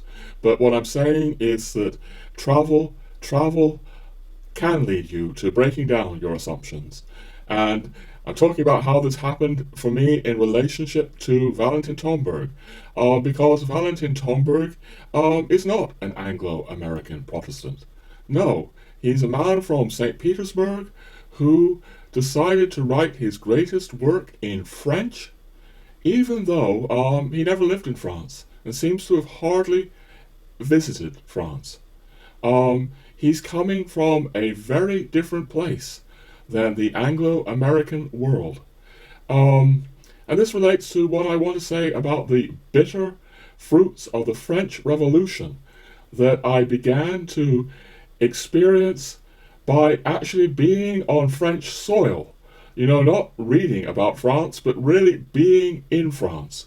And I don't know how much we can develop it in this episode, but these bitter fruits obviously have to do with the kind of secular materialism that Tomberg deplored so much, although it also has to be said, and I started developing this in the last episode, and I mean to continue developing it. France is also a country not just of revolution, but counter-revolution. It's a country that fiercely resisted the revolution, fiercely resisted the bitter fruit of secular materialism. And I began to experience more and more what that means by living in France. But while we are speaking about the French Revolution, I want to turn to a passage about the French Revolution from Tomberg, from his still, unfortunately, little-known jurisprudence writings, because I came to these for the first time while I was living in Latin Catholic Europe. I had been longing for them for years in a decent English translation, but they were very hard to get. They're still hard to get, although Angelico Press has brought out the first, The Art of the Good. Looking forward to Angelico Press bringing out the rest of these incredible books about law and also about politics. But anyway, I have a small passage translated, or a small passage in my book called Jesus Sacratissimum, from Tomberg's legal work that isn't yet available, generally, and we're going to read it. It's about the French Revolution. I discovered this passage, living in the continent, and probably the passage would not have made sense to me before I left the Anglo-American world. So, we're going to read this, and I invite you to contemplate it with me slowly. I may abridge it very slightly, but not to distort the meaning, just to make things clearer. So Tomberg has left the fold of Anthroposophy now. This is about 1946, and he's saying things that Rudolf Steiner would never have said in 1,000 years. Here's Tomberg from 46. The French Revolution was but a stepping stone that demonstrated with alarming clarity the great trend of revolutions, which began with humanism in the 14th century, then resulted via the Reformation in the Enlightenment of the 18th century, which in turn took fleshly form in the Revolution of 1789. From there, it advanced via 1830 and 1848. These are further revolutions in France, also elsewhere in Europe, which you might not know, to the Russian Revolution in 1917. The beginning of the revolutionary development is harmless, he obviously means that ironically, is harmless humanism, the swooning over secular culture. I'll just say here the translation here actually says laical culture, but that's derived from the French laïcité. It really means secular. It would be better, in my view, translated secular. The swooning over secular culture. And it ends with black and red Bolshevism as the final result of the destruction of the great temple of piety, in which and from which the soul of the Occident draws its life force. This is very much a theme in Meditations on the Tarot, ladies and gentlemen, that the West is growing old, the West is drying up, the West is losing its creative elan. I believe that's in the 11th letter, if I recall correctly. But Tomberg is concerned for the fate of the soul of the West. Anyway, he goes on to say, after, yes, the final result of the destruction of the great temple of piety, from which the soul of the Occident draws its life force. The same ideas in his legal and political writings as in Meditations on the Tarot. The joy of thinking and researching without God in secular humanism led to the first push in the direction towards further emancipations. He has emancipations in inverted commas because he doesn't really think that this is emancipating humanity. It's not real emancipation, these great revolutions. So emancipations is in inverted commas, i.e., the severing of the bonds of reverence for the Church's tradition. Again, something alien to Rudolf Steiner. Including her saints and sages, reverence for the tradition of chivalry, including its reverence for women and the sanctity of word and honor. Finally, reverence for the human being itself, with its right to life, liberty, and property. One started thinking without God, and one ended up with life without God. The push to liberate oneself from one bond, research liberated from religion, led ultimately to the liberation from all bonds. Thus was created a human without reverence, the psychological Bolshevik. The psychological Bolshevik. What does he mean by that? Well, I think he means the very, very deeply secular mentality that was the fruit of all these revolutions that he is now criticizing in his post-anthroposophical phase. Again, this is stunning stuff. It's shocking stuff for the anthroposophists. if the Anthroposophists, will only take it seriously and listen to it. I mean, certain Anthroposophists, like Sergei Prokofiev, this again, the case of Valentin Tomberg, Anthroposophy or Jesuitism, they're taking it very seriously indeed, and they're saying Tomberg is a renegade. But in my view, there are other Anthroposophists who are not listening sufficiently to the enormous abyss between the anthroposophical Tomberg and the Catholic Tomberg.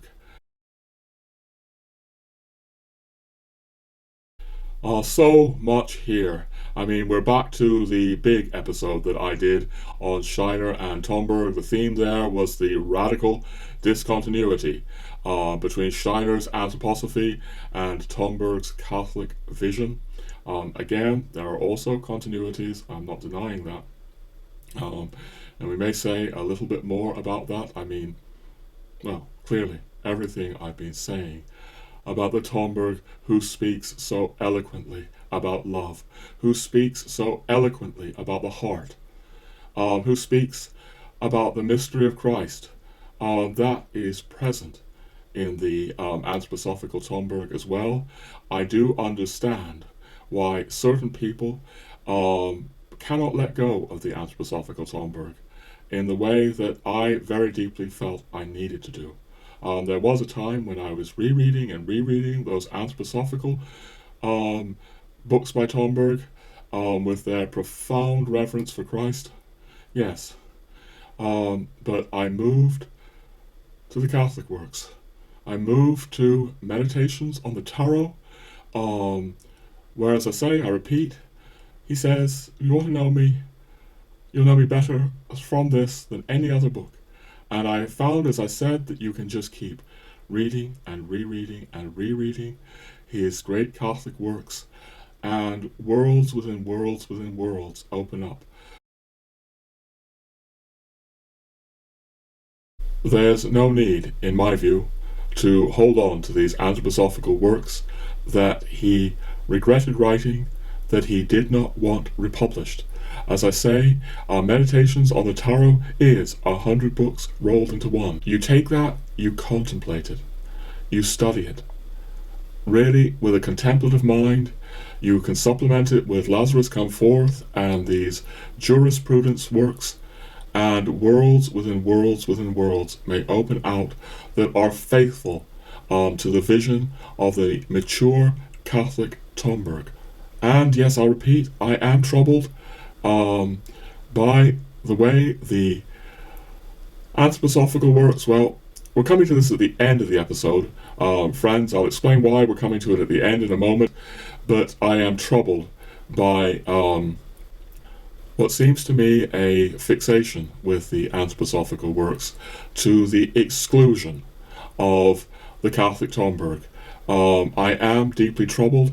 That is one of the motives for making this enormous and complex episode. But this episode is about other things. As I say, I'm speaking about my 25-year journey with Tomberg from 1997 to today, but also my journey through Europe that helped break down my prejudices and helped me to see things, about why Tomberg deplored these great secular revolutions. This is a complex episode. It's an episode that I'm hoping will speak to the viewers who are not simply coming here because of Tomberg, my Catholic viewers. This episode is a key episode for this whole channel.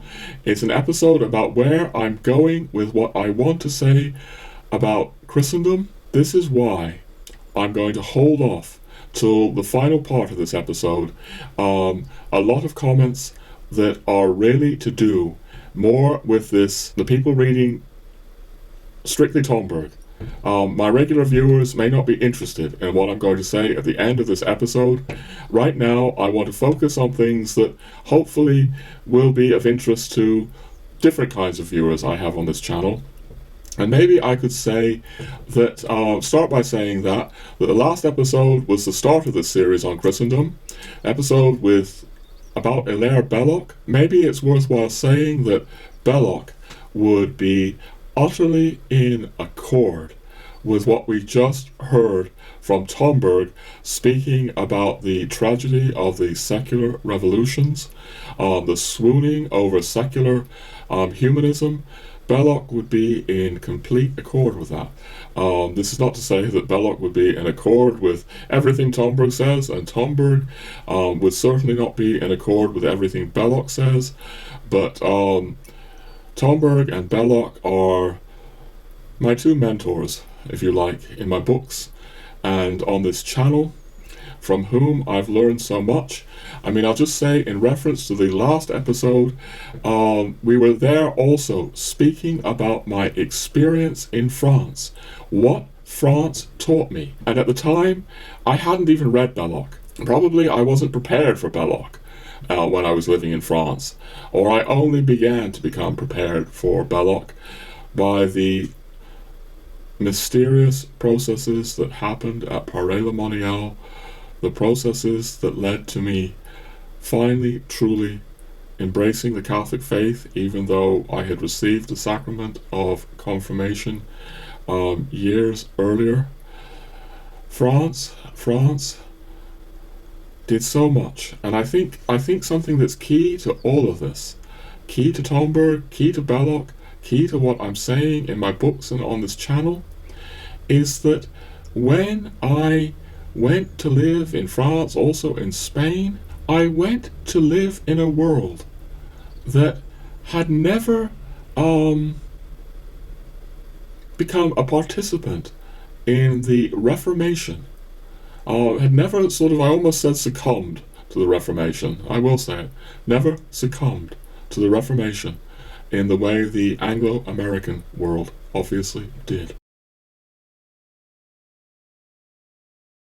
There was a great revolution in 1517, the Protestant Revolution of Luther, followed by, Jean Calvin. Tomberg is also, he's not just, criticizing severely the French Revolution. You look at his works, and there is this severe criticism of 1517, if you like, the Protestant Revolution, not just the French Revolution of 1789. It seems that all the revolutions of modernity Tomberg is really criticizing them in a way that Americans like me won't necessarily get immediately. I keep speaking in this episode about Anglo-American assumptions, and I fear sounding insulting to the British and the Americans. Really, that's not what I'm trying to do. I'm trying to say that the view from Catholic Europe, as I found out by living in Catholic Europe, does look very different at times. And it throws into relief something. It makes evident something that you may not be so aware of if you've just lived in Britain or America all your life. And that is just how very secular and progressive Britain and America are and always have been. So obviously, having grown up in America, I know that America has a very Christian side. I grew up in America with Sunday morning television, covered by Protestant televangelists. And, I see very wholesome and beautiful threads in that American Christianity. But it's nonetheless true that America and Britain have pioneered secularism in the world in a way that Catholic countries haven't, and sometimes quite aggressively pioneered it. I mean, Woodrow Wilson's crusade to make the world safe for democracy ended up destroying, Catholic monarchy in Europe. There's so much here. But Yes, Britain and America, when you see them from the outside, are pioneers of secularism. They're pioneers of liberalism. And by liberalism, I don't mean here what many Americans mean by it, which is to say, people who vote the Democratic Party or whatever. No, you go to France and you'll find the French speaking about so-called conservatives like Margaret Thatcher or Ronald Reagan as ultra-liberals.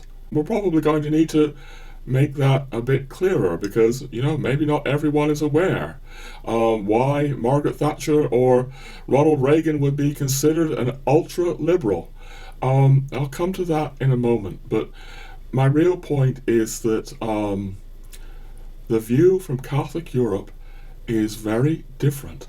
And Tomberg is addressing Catholic Europe. I mean, he's bringing in the French Hermeticists, people like Josephine Péladan, who I mean to say more of in an upcoming episode, because people like this were not on the French Revolutionary side. No, they were on the counter-revolutionary side. The 19th century May 19th century French Hermeticists that Tomberg invokes in the book and addresses in the book, to one extent or another, they belonged to this counter-revolutionary culture. Because a huge section of France stood up for Dieu le roi, God the King. They didn't want the godless secular revolution that had guillotined their king, King Louis XVI, who was afterwards seen as a martyr. And moreover, this resistance to the French Revolution didn't die out. No, it went on for something like 150 years. Indeed, it still hasn't died out today. I went back to France, so we went into in episode 22, and the French left is speaking about Catholic zombies, Catholics back from the dead, who are really questioning still the French Revolution. Indeed, some of these so-called zombies, a bit like Hillary Clinton's deplorables, have taken up the name as a badge of honor. My point here in all of this is that this kind of resistance to revolutions did not happen in the Anglosphere in the same way. I mean, the British, Oliver Cromwell, had King Charles I executed in 1649. The British had their so-called glorious revolution of 1688. These things swiftly became championed as milestones along the way to British secularism, British liberalism. Hilaire Belloc would say they were milestones along the way to the most egregious forms of capitalism. But my real point now is that France had this counter-revolutionary movement of astonishing vigor. It all became bound up with devotion to the Sacred Heart of Jesus. We'll need to explain this more another time, but my point now is that the French Hermeticists, like Péladan, but also others that Tomberg evokes, were completely counter-revolutionary. And Tomberg is addressing that current of French thinking. And that's important for understanding Tomberg's Catholic work. It's also important for what we're trying to say on this channel. And I'm going to need to explain this more, either in future episodes to come or maybe this one. Yes, before going on, I think it is good if we explain a bit more about what we mean by liberalism on this channel, and what we mean by liberalism being pioneered by the Anglo-American world, secularism as well, closely related terms. And to do that, I think I want to draw an example, again, from my life in Catholic Europe.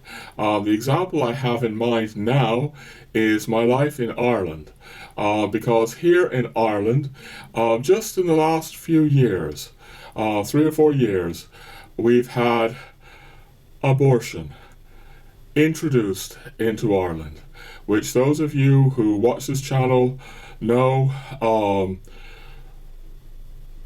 has been horrifying for me. And this is completely relevant to Tomberg, because it goes without saying, I would hope that Tomberg would be horrified by this as well. I mean, maybe there's even, space. I'm going to digress a moment to say Steiner would be horrified.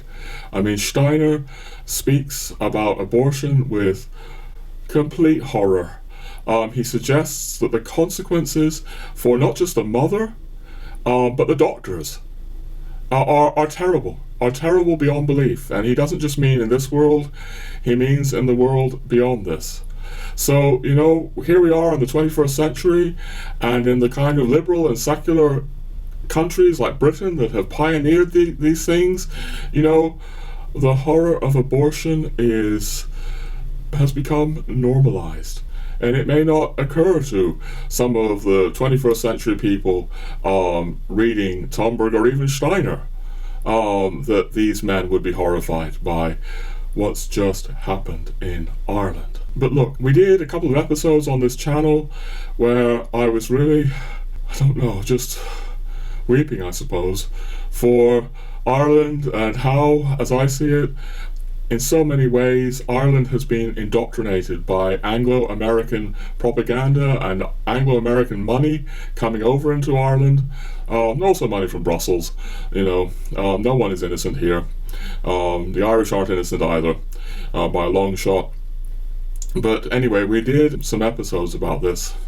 And what I want to do now is I want to run something like 4 minutes from one of those episodes, because I think that it will make clear both what we mean by liberalism on this channel and why I am suggesting that Britain above all in this case, is such an inherently secular and liberal country, and it will help explain, I think, some of the differences, the profound differences that I'm trying to unpack for you now between Catholic Europe and Protestant Europe.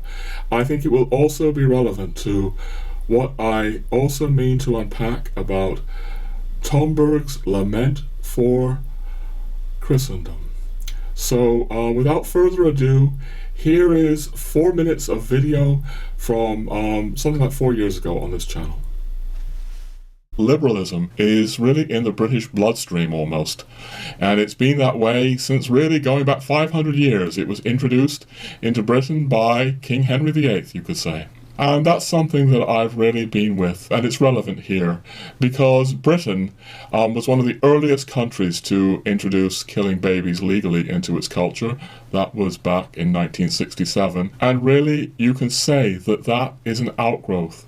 It's a logical, tragic extension of liberal culture in Britain over centuries.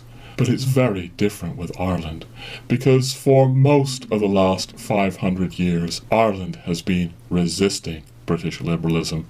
It's been resisting these liberal currents in British society to the teeth. There was an Irish War of Independence, which for so many of the people involved was about a Catholic culture that would be very different from that liberal Protestant culture in Britain. But I think it's maybe good if we speak briefly about liberalism and what I mean by it. And to do that, we could start by saying liberalism derives from the Latin word liber, meaning free. Liberalism can be defined as a set of historical processes, propensities, and principles aiming at the emancipation of humanity from traditional restraints and traditional authority, indeed divine authority.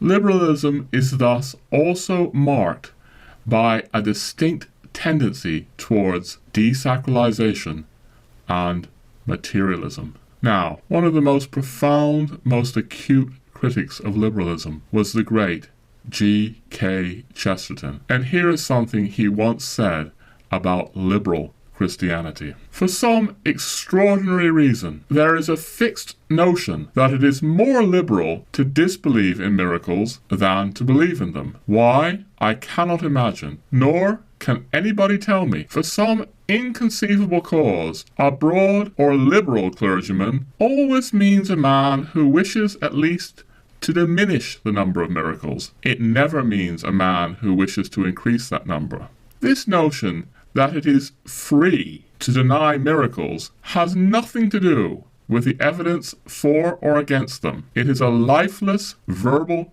prejudice of which the original life and beginning was not in the freedom of thought, but simply in the dogma of materialism. The man of the 19th century did not disbelieve in the resurrection because his liberal Christianity allowed him to doubt it. He disbelieved in it because his very strict materialism did not allow him to believe it. That's a brief aside then on what we might call theological liberalism. But of course, liberalism exists in numerous domains. Thus, we have theological, social, and economic liberalism. And we could cite examples of representatives in each of these fields.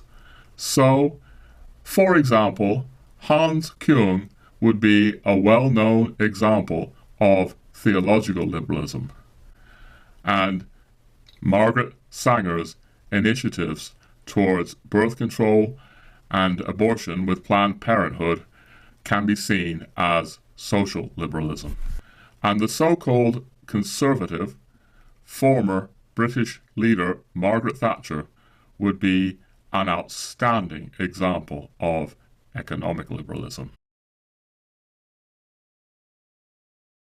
Alright friends, I want now to bring this back to Valentin Tomberg and his legal and political thinking that so astonishingly emerges in 1944, represented by his conversion to Catholicism and also the first of his Catholic works, The Art of the Good, recently republished by Angelico Press.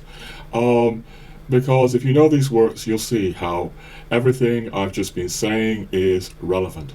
Tomberg is saying that to save the world, to save the West, we need traditional authority, even divine authority. He's arguing for natural law and even divine law. I mean, what is in these books looks breathtakingly anti-modern. It looks, to most modern people, it will look breathtakingly stupid, certainly breathtakingly impossible. Look, I think, Tomberg actually has some fairly concise statements here, and we're going to just quote a couple of them, just give you an idea. So here, this is on page 86, if anyone is interested. Tomberg states, no agnostic state, that is, a state that is indifferent to any worldview, can bring about a harmonious state of society. What he's really saying there is that secular states, as we now know them, cannot lead to harmony or peace in society. The agnostic state, or worse, the atheist state, doesn't work. It's going to bring chaos and tragedy. This is partly what he's getting at. We quoted earlier about the destruction of the great temple of piety, killing the life force of the soul of the Occident. Tomberg is feeling this incredible destruction of the great temple of piety. So that's in these legal works as well. Now, I have to say, it's true that Tomberg does qualify what I just quoted. Tomberg is very balanced and nuanced, so I need to read the qualification as well before we move on. So he's speaking about a state that is indifferent to any worldview, and then he says to the extent that this indifference is not a framework of tolerance, but a dominant spiritual and social tendency. Tomberg is certainly about genuine and real tolerance. But when it comes to a state whose dominant social tendency is nihilistic, is agnostic, he draws the line, and he draws the line shockingly, powerfully in these books. And I think for anyone who really looks at these books, it's very clear that he's talking about things like the French Revolutionary Republic. He's very much talking about our modern secular republics. I think there's no way around that. It's shocking stuff if you're caught up in modernity, because it does appear so incredibly anti-modern, or dare I say, counter-revolutionary. I'll read the second of the statements on page 86, a brief statement.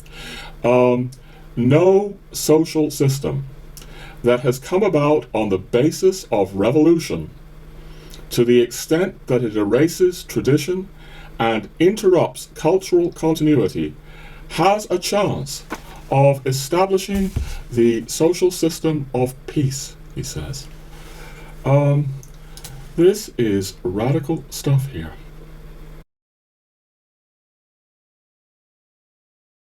Alright, ladies and gentlemen, I hope this makes things a bit clearer as to why Tomberg can be so uncharacteristically severe about the great revolutions that have shaken the West over the last 500 years, starting, you could say, with 1517 and Martin Luther, and followed by Calvin, and so on and so forth, because these revolutions have had profoundly tragic consequences. It's not that Tomberg, hates Protestants and wants to make a dig at them, but he's looking with an aching heart at what happens when you destroy tradition. You throw out the wisdom of your ancestors, hundreds of years of saints' experiences, and you throw out revelation. You throw out Our Lady. You throw out the seven sacraments. All of these things have immensely tragic consequences. I mean, in some of his private notes, Tomberg speaks about the impoverishment of humanity caused by Protestantism. And these ideas are in Meditations on the Tarot. I mean, those of you who are familiar with the book will recognize how he laments what he calls surgery. Like feeling you need to chop things off. No, if there is a problem, usually what is needed, the ideal is not chopping things off. It's healing and it's transformation. And Tomberg deeply regrets the surgical revolutions that have happened in the West. And this is what I'm getting at. This book is a political book, among many other things. It's a political book if you are open to seeing the politics there. Politics that go against, everything, many of us in the Anglosphere are taught. It's like, I just grew up assuming, the Protestant Revolution was a good thing, or the French Revolution was a good thing. These things are sort of, rarely challenged in the Protestant or post-Protestant Anglosphere. But if you are open to what's in the book, you may see that Tomberg is taking a very different line. Now, unfortunately, all kinds of people are not open. At least that's my experience of 25 years now with Meditations on the Tarot, because, I wasn't open. I'm recalling 20 years ago, I was in New York City just after 9/11, last time I was in America, and I met an Anthroposophist there, and he was speaking about Tomberg as like a Trojan horse in the Catholic Church, because he couldn't understand how Tomberg could be a Catholic. And it's because we, at least this is how I see it, We have all this ideology, all this dogma, I think, coming out of Anthroposophy, but also secularism, that the Catholic Church is this backward, archaic, atavistic force. So, you have these Anthroposophists, and they're kind of clutching their head and saying, how could Tomberg do it? How could he do it? Because, it's very mysterious. How could he do it? Because for them, it's just like a certainty. That, of course, the Catholic Church is backward. But if you think Tomberg was a Trojan horse, or you come up with these alternative explanations, then you really have to say he's insincere. And for those of us who have really been with the book for many years, there's no doubt in our minds whatsoever that a shining sincerity comes through everything Tomberg is saying. So, rather than concoct explanations for Tomberg's Catholicism, because you can't see what he's saying, I would say that what he's saying about why he became Catholic is right there in front of people's noses. If they can only get beyond the kind of anti-Catholic blinkers that do exist in the anthroposophical world, and certainly, at least in my experience, growing up in Protestant America or post-Protestant America and post-Protestant Britain, certainly exist very, very much in the post-Protestant Anglosphere. It's right in front of your nose if you don't block it out.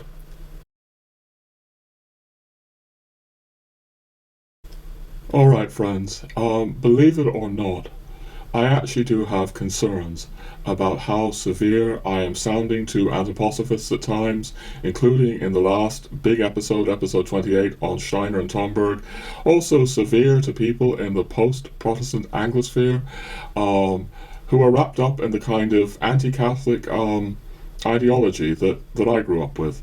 I apologize if I'm overly severe, but there are very serious matters here. Matters that are distorting, I believe, Tomberg's legacy. And we're going to be coming to that more towards the end of this very, very big episode. But yeah, I'm going to say now that on my website, Occultism, I published an article last summer called Valentin Tomberg Cared, and I feature there some of Tomberg's private correspondence taken from the German biography co-written by Dr. Frensch, where Tomberg is pointing out that Anthroposophy is leading to megalomania. At least he says in its preclinical stages. That's on the website if you want to look at it. And he links it to the disdain of the Catholic sacraments, including the sacrament of penance or confession, which cultivates,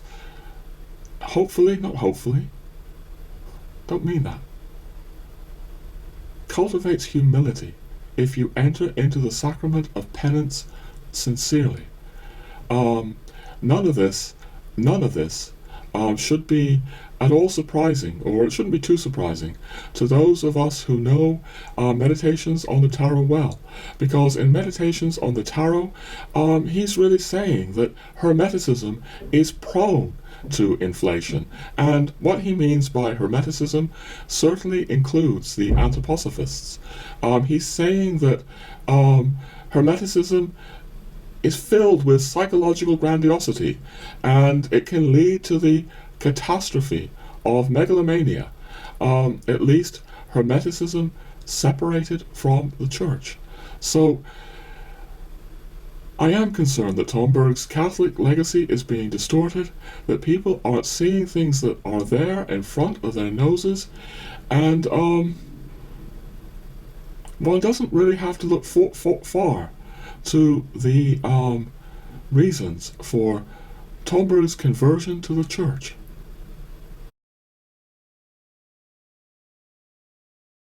But we're going to go a bit further. I have here another one of Tomberg's legal works, not yet available, from Angelico Press, just in this limited edition, not even sure that's available any longer. And he's really going further. Look, I'm going to read you a bit here. There's some dense lines. I may abridge them slightly, but not, I promise, ladies and gentlemen, to change the meaning. So, he's speaking about the Catholic Church, and he says, only one part of divided humanity remained loyal to this common conception of the world. He means the traditional Christian conception of the world that lasted throughout the Middle Ages until the Protestant Reformation. That's what he means here. And whereas the rest of the world went astray, he's suggesting only one part remained loyal. And he goes on to say, it is the Catholic Church. And what he says next is astonishing, especially coming from a former Anthroposophist. It is the Catholic Church as the soul, S-O-L-E, carrier and caretaker of Christianity's tradition in the present, and as the most universal representative of humanity's Christian ideals today. From the legal point of view, may strike people very strange, the Catholic Church is the best suited legal representative of the Christian conception of the world. All of this is tied in with his whole arguments for natural law and divine law.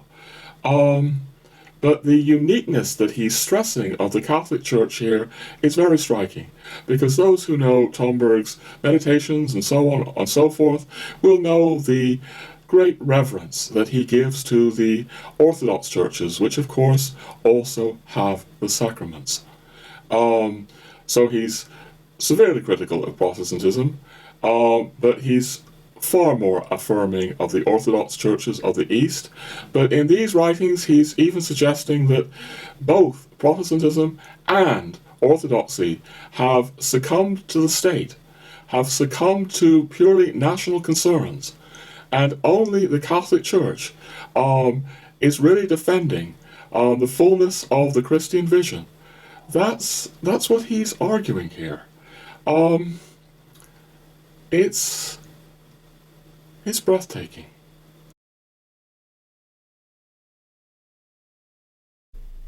I mean, I said earlier that it would appear breathtakingly stupid to so many modern people. Breathtakingly impossible. Like, how can you possibly hope to roll back the clock, people would say, on all these great secular revolutions over the last 500 years? Huge questions. But I think what's evident to some of us is that what Tomberg is saying in these works is breathtaking in another way. It's breathtaking in its moral seriousness, in its gravitas. Tomberg is arguing that this world is unsustainable. A world based on a materialistic ideology, a materialistic epistemology, is a world that is going to bring us down into unbelievable tragedy. I mean, the books, these legal theses are being written in the tragic, I mean, it's beyond words, wake of World War II that Tomberg has suffered through very deeply. And he is linking the world wars to this whole process of secular revolution. It's like he's saying, enough is enough. We cannot afford to go down any further this route of secular revolution. And now, I don't know, what is it, 80 years later, since World War II, we have this immense catastrophe of global capitalism. We have the catastrophe for the world's environment. As we're recording this, ladies and gentlemen, we seem to be slipping into very serious war. We can't go into that now. Tomberg in these legal works, but also in Meditations on the Tarot, is linking all of this to the bitter fruit of the secular revolutions in the West. It's breathtaking.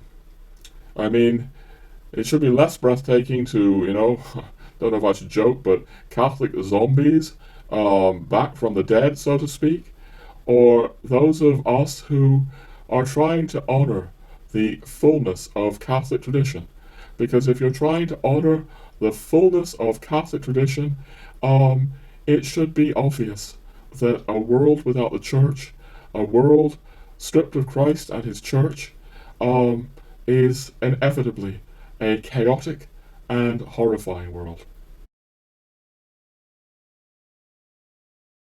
Catholic traditionalists, all of this will sound natural to, but for the rest of the world and for the kind of person I used to be, this is breathtaking. If you're a secular person who's not worried about the destruction of the great temple of piety, or you don't think that divine law needs to be encoded in our legal systems, this is breathtaking.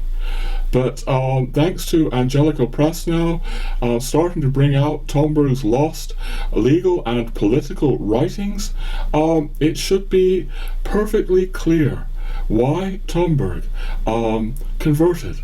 Tomberg placed his hope for saving the world, saving the West, in the Catholic Church. And after many, many, many years of having to incredibly struggle with this, I say to you again, ladies and gentlemen, as strange as it may sound to some of my Catholic friends, the hardest thing I ever did in my life was becoming Catholic, really Catholic, because I had all of this secular and progressive and New Age and anthroposophical, dogma going on. But yeah, what we're saying on this channel is that in our own meager and modest way compared to Tomberg, is that my only hope for saving the West lies in the Church, the Catholic Church. I have to say, a regenerated Catholic Church, because Tomberg writes elsewhere, and we may do an entire episode on this, that the Church regularly degenerates and then regenerates. And Tomberg was very much pointing to the degeneration of the Catholic Church.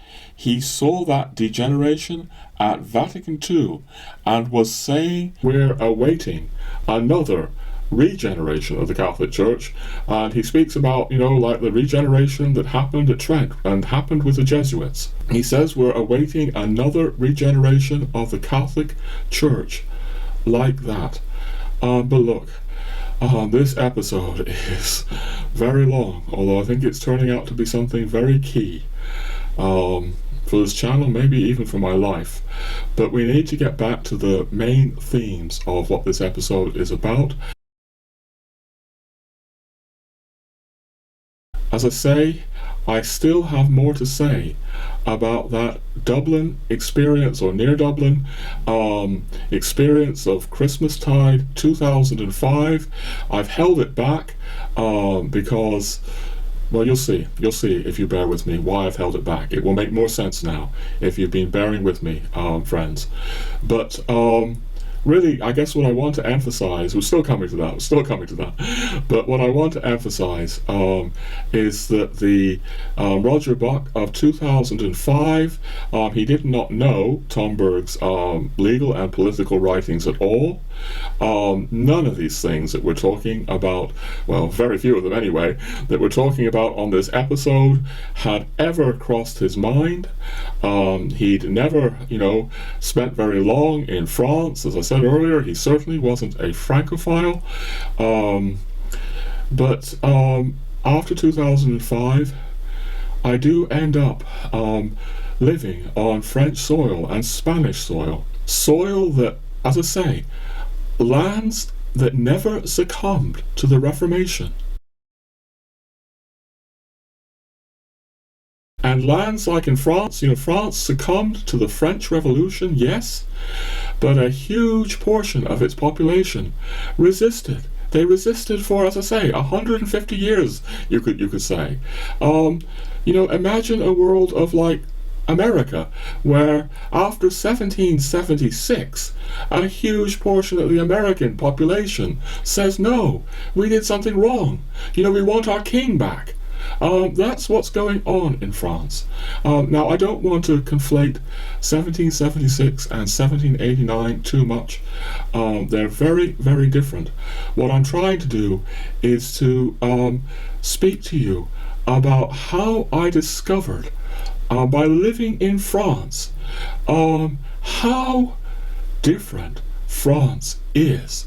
And I don't think anyone can really know that without having lived in France, without, speaking the language, and it is so different. Belloc saw this. And we began going into this in episode 32. Again, it's a very key episode for this channel. It's like a predecessor of this episode. It's a key episode for where we're going. But again, none of this was evident to me in 2005, when I'm in Christmastide in Dublin. But the key thing here, ladies and gentlemen, is the immense and intense difference that I felt living on French soil, living in a land that never went through the Reformation in the way that Britain did, or other Protestant countries in Europe did. And look, I'm going to say this. I recently rediscovered some old video footage that I actually filmed in 2008 while I was living in France. I mean, just to make things complicated, it's actually filmed in Switzerland, but it's while I was living in France. And this video footage both speaks to these themes, but it was also startling for me to see this video footage again, because here I am in 2008 and I'm saying these things that were then new to me. I hadn't realized these things before. I hadn't really thought of these things before. So this is me speaking about these issues when they were still fresh to me, and it's startling to me because seeing this old video footage again, it's like for me it feels prophetic, because what I'm saying in it turns out to be what much of my life has been about since. I've been unfolding these ideas for the past 15 years, or 14 years since 2008. In my books and in my videos, but at the time I had no idea that I would be, unfolding these ideas in a set of books and videos. So this video footage for me has this prophetic quality. This was all featured in episode 32. I mean, not all the footage was featured, but the ideas around it, we won't go into them again, except just to say that some people seeing this footage have suggested that I look stoned. I'm certainly not stoned. There are reasons I look the way I do. But if you're interested, you can check out episode 32. But I'll just note here that this footage was also filmed during Christmastide, January the 5th, 2008 to be precise, and I had just come out of a long, intense silence in Paray-le-Monial over Christmastide that year. Maybe that silence led me to looking stoned. Anyway, I just want to rerun 90, maybe 100 seconds that we first featured in episode 32, because they're very relevant to what I'm saying in this episode, episodes to come, and I think they're also relevant to what Tomberg is saying about the Reformation. So without further ado, here we go, a voice from the past. France, even though you rejected Catholicism, Catholic Christianity, perhaps more than any other Catholic country, your Catholic roots, I can feel how your society is still shaped by Catholic, sacramental Christianity. When I returned to Britain recently, it was so clear to me, Britain with all your ancient, sophisticated depth and grandeur, that you were a Protestant country. I could feel Protestantism deep down in your roots. You were so different from France, and my whole life seems to have brought me to you, France. It seems to me that you hold something for the world. I look at your 19th century history, and it is so different from the British history that I have been with for so many years. And when I contemplate you, Victorian, Anglican, Protestant, England, it feels that Christianity was able to make a home for capitalism much more easily in you, England. But when I contemplate you, 19th century Catholic France, it seems to me that you were trying to guard something very sacred. Yes, 19th century Catholic France, I see your shadow, but it seems like you were trying to guard something that I don't feel in the Protestant countries I grew up in. I don't feel it in America. I don't feel it in England. I began to feel it in Ireland. In Ireland, I felt this profound Catholic culture, full of shadows and horror, full of prayer and piety.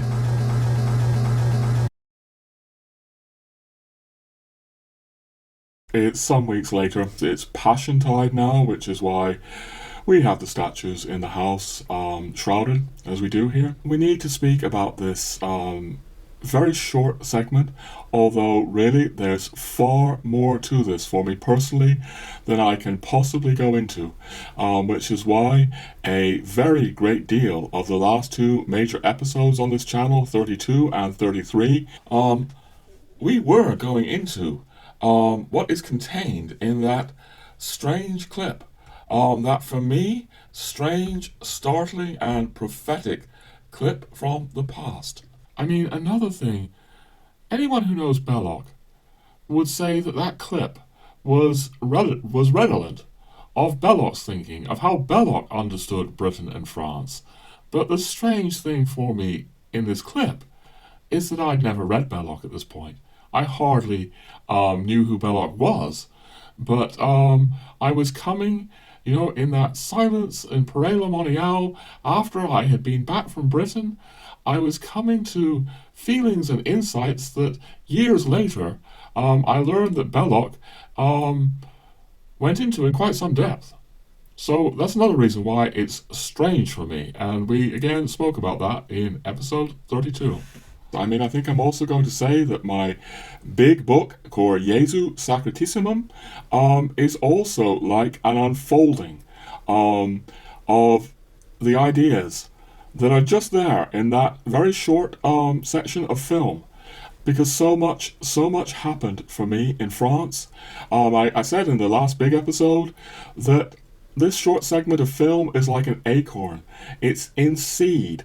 In seed form, what my life later became. That's what it represents to me. That's what I felt on rediscovering this. But, so it's impossible to fully go into this now, recap all this now, but it's still very relevant to, what I'm saying about Tomberg here, and also this Christmastide experience of 2005 when I was living near Dublin. Because I'm going to say again, ladies and gentlemen, when this very mysterious experience happened to me, I had no reason to go to France. I had no inclination to go to France. I had no ways or means or money to go to France. When things began to open up after that led us to France. And if you were to say to me now, Why did you go to France? I would say to you, well, I trust that it's for reasons that I did not understand at all at the time. It's for reasons of what I am now doing in my work, writing in my books, putting out in these episodes. It's so that I could understand things that I never understood then. And all kinds of things come into that. I mean, we've been speaking about that on this episode so far. So, by going to France, I began to experience these sacred places like Paris, La Moniale, where Tomberg speaks about an intervention from heaven to save the soul of humanity occurred. I knew nothing about that. And, by going to France, I began to experience these places like Paris, or Lourdes, or La Salette, where the Blessed Virgin appeared. Again, Tomberg speaks about these things. In the end, I finally got to Bruges, in Belgium, the Chapel of the Holy Blood, but it was only by going to France that I could experience these things that Tomberg was pointing to. But there's more to it than just experiencing sacred sites.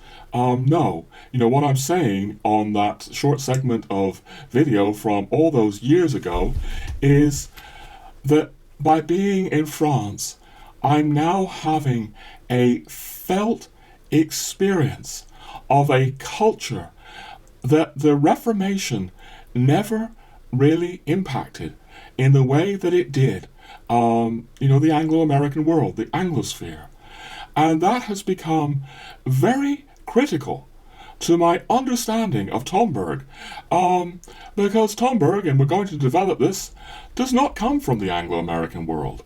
In his legal and political writings, he's critical of the political philosophy, Hobbes, Locke, Rousseau, that have shaped our modern secular and liberal world. But by being on French soil, I began to experience things that maybe I could never have understood certain aspects of Tomberg unless I had experienced them. This also includes what I've been calling the bitter fruit of the 1789 revolution, which Tomberg speaks about again and again and again in the severest terms. As I say, growing up with my Anglo-American education, I wasn't used to thinking of 1789. But you go in those terms. But you go to France, I don't know how to convey all this to you, ladies and gentlemen. I think of the Vendée. The Vendée is a region in France where the Catholics and the peasants revolted. And French revolutionaries, by some accounts, massacred something like 300,000 people there for opposing the revolution. And I was once in a little chapel in the Vendée, and no, this wasn't any kind of, Catholic traditionalist chapel. It was just a sort of ordinary, chapel devoted to the new Mass. And this French peasant came in, he had tattoos all over his arms, as I recall, and somehow I mentioned the French Revolution, and he was visibly angry. It's like he spat the words out of his mouth. 200 years later, in the Vendée, people still remember with horror the French Revolution in a way that, as I say, they're very, very, very, very different. But, you won't hear many Americans, spitting out of their mouths, the American Revolution. You won't hear the British, spitting out of their mouths the 1688 Revolution, unless, there's some kind of incredible traditionalist. But in France, and memory is very long in France. It's like, in the American world, everything is so modern. But France, everything, points to the past. Even things like the comic books. I grew up with these, futuristic science fiction, American comic books, you go to France, and, the comic books the children read are all about history. They're about the Middle Ages, or indeed there are comic books about the massacre in the Vendée. You wouldn't get this in the Anglo-American world. And I'm getting off track. There's so much here. But the point is that by living on French soil, I could begin to experience things that I believe now very deeply Tomberg is getting at in Meditations on the Tarot, which is perhaps one reason the book is written in French, and we may come back to that. But I needed this experience living on French soil to begin to really put all these things together. And when I had this very strange experience in 2005, I never thought, I need to go to France and I need to experience these things in France. But now, 17 years later, ladies and gentlemen, that is my conclusion.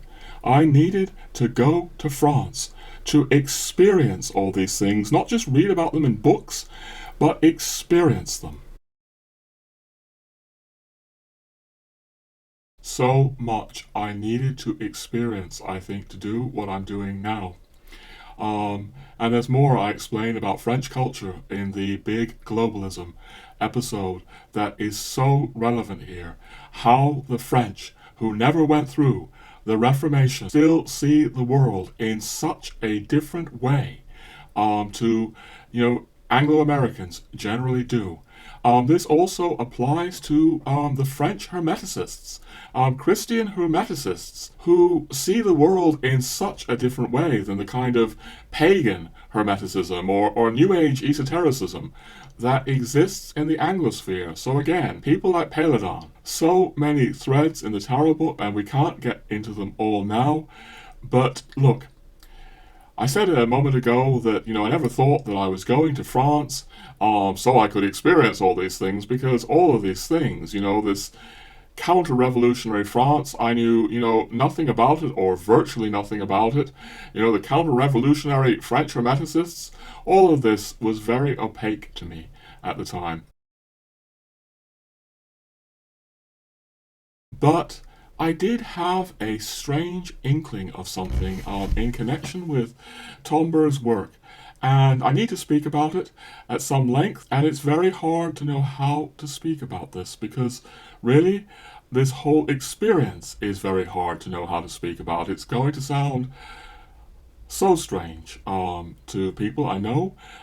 It remains mysterious to myself, but if you've ever had some kind of experience in the silence, where something seems important to you, but you don't understand it, you begin to question it.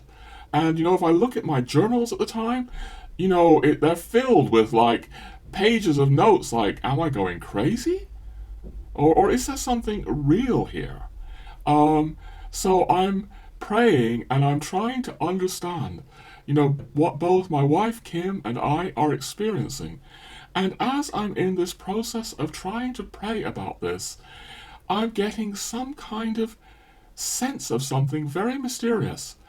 And I somehow sense that if we are going to France in some way, and, we're not just, going nuts, then it has something to do with certain rather numinous passages in Meditations on the Tarot.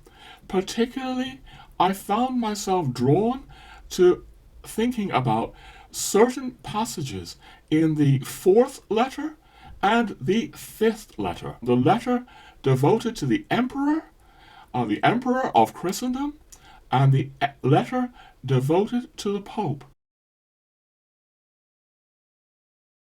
I couldn't shake the idea that somehow these passages, and they were passages that had things in that disturbed me at the time. They were so, anti-modern, so against, the kind of thinking that was natural to me. We're going to be explaining this. Now, many years later, I see that these passages, in the fourth and fifth letters, anticipate what I would later find when I finally discovered Tomberg's legal and political philosophy, but I didn't discover that for many years later. No, I had to maybe experience things in France before I could really come to grips with, what seems, as I say, this breathtaking anti-modern quality in Tomberg's legal and political philosophy. But nonetheless, there were these passages in the fourth and fifth letter that also had this breathtaking, if you like, anti-modern quality. And I want to start with, what was maybe the key one. I have this in my journal notes that somehow I felt this strange sense of going to France was connected with this. So I'm going to read you quite slowly a passage from page 118 and 119 on the fifth letter. I may abridge it slightly, but not to change the meaning again, I promise, but it's a very dense and complex passage. The Middle Ages erected the cross above the nations, societies, aspirations, and thoughts of Europe. This was the epoch of obedience and faith, accompanied by every imaginable human abuse. So Tomberg is speaking about the Middle Ages here. And he's not just painting a rosy picture. Yes, it's an era of faith and obedience and every imaginable human abuse. Then he says this was followed by an epoch where the dawn of hope made itself felt. Humanism, with its flourishing of Renaissance art, philosophy, and science, was born under the sign of hope. I want to pause there. He's about to say that something hopeful, something good, was emerging at the time of the Renaissance. And then he's going to suggest that something very tragically went wrong. Went wrong with all these, revolutions that we began to experience after the Renaissance. And he has a very symbolic language here that I can't possibly, make clear to all my listeners right now. But he is speaking in terms of 4 and 5. The cross, the era of the Middle Ages, is the era of 4. The 4 arms of the cross. It's the era that is meant to be about faith and obedience. And he's suggesting, this is a very, very, we could do a whole episode on this passage.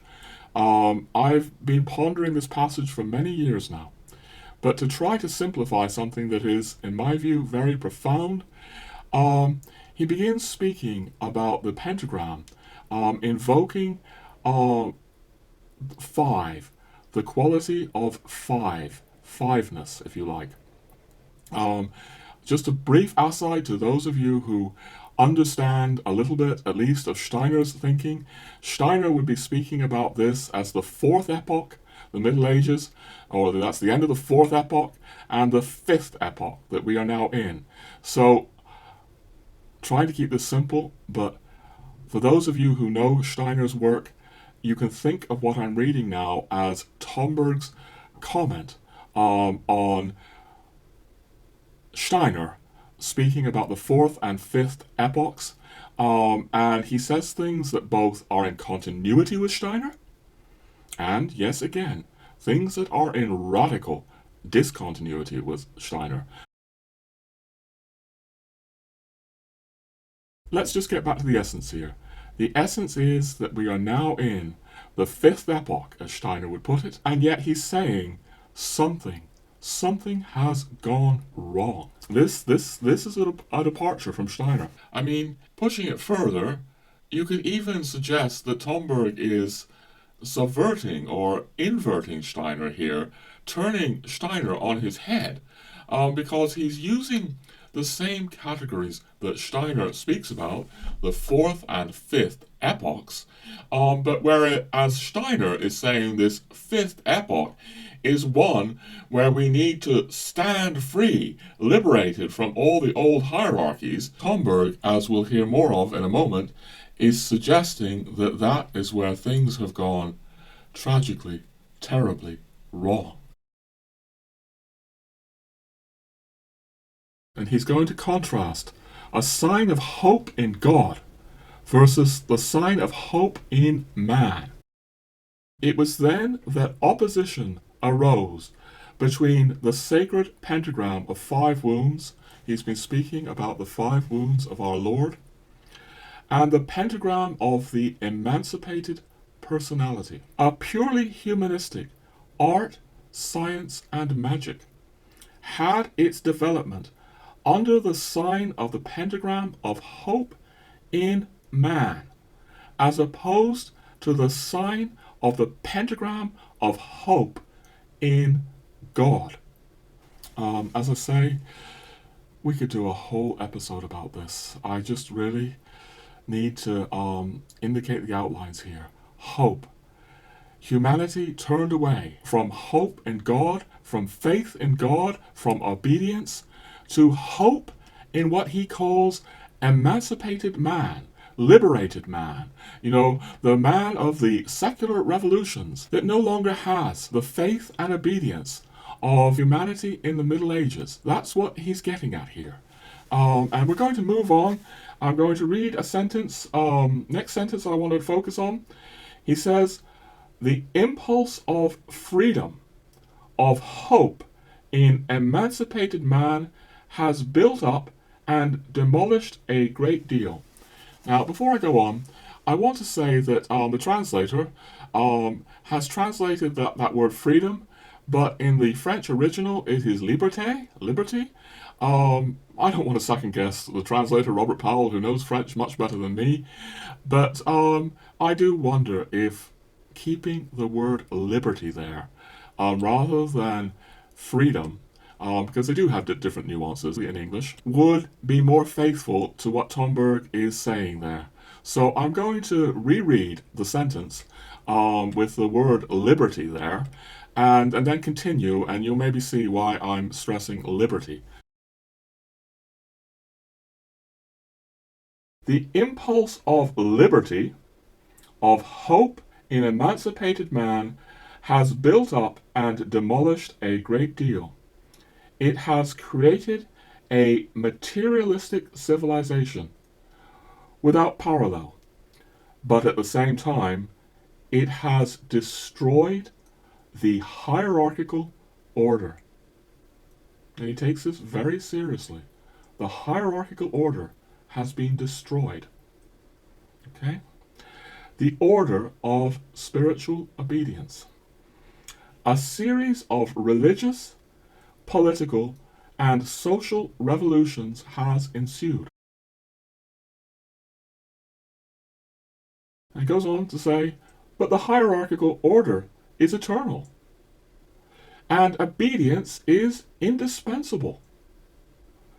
Now, new hierarchical orders are beginning to be established, replacing obedience by tyranny and dictatorship. For he who sows the wind shall reap the whirlwind. This is a truth that we are learning with so much suffering today. This book, I want to say again, is all about Tomberg's heart bleeding for the suffering of modernity. It would be tempting to link what he says about suffering there with other passages in his writings about the suffering of modernity, the schizophrenia of modern humanity, cast adrift in this era. But what I think I need to focus on here really is what he's saying is the cause of this suffering. It is the loss of true hierarchy, and it's being replaced by false hierarchy. So the loss of true hierarchy, he's clearly pointing to the Middle Ages having a true hierarchy of Christendom and Church. And he's pointing to in the destruction of that, through liberalism, through liberté, through revolution, through these secular revolutions, is leading now to the erection of new false hierarchies. Because obedience, he says, and hierarchy are indispensable. They're essential. You can't have a healthy, sane human society without them. Now, this thinking, as I've been saying, was very, very foreign to me back in 2005. Those of you who know my work and know my channel will clearly see that it's no longer foreign to me. I mean, the last episode we did here, or the last big episode rather, episode 33 on globalism, was showing or trying to argue that what we call globalism, capitalist, globalism of our era, is a new form of terrible, false hierarchy. We spoke in that episode about what the French call GAFA, Google, Apple, Facebook, Amazon, as a symbol of an American-led globalism. And as I said in that episode, it's not just America. I know that, the World Economic Forum and all these things are not just American, but nonetheless, globalism is being shaped by the Anglo-American world, arguably beyond any other culture. The French see that with GAFA, and this is again one of the gifts I gained, one of the many gifts I gained from going to France to see how much the French resisted the culture of what they call GAFA. Again, that's to repeat what we went into in the last episode on globalism. But my point now is that Tomberg, when he was writing, these books, including the legal works, would have been more focused on communism, certainly, although there are certainly references, plenty, to capitalism if you look closely. But I think that it's, at least to my mind, it's incontestable that he would be locating the immense suffering of modernity with this kind of progressive capitalist culture we can symbolically speak about, as we do on this channel, as the culture of GAFA. I've been speaking in this episode already about the horror of abortion. It goes without question that Tomberg, Steiner also would share this very much. Or the horror of euthanasia, or the horror of so much that is taking place under what Tomberg calls the impulse of liberty. Which now seems to extend to an impulse to liberty even from our own biological, God-given natures. For me, there is so much of a serious and profound nature in those lines.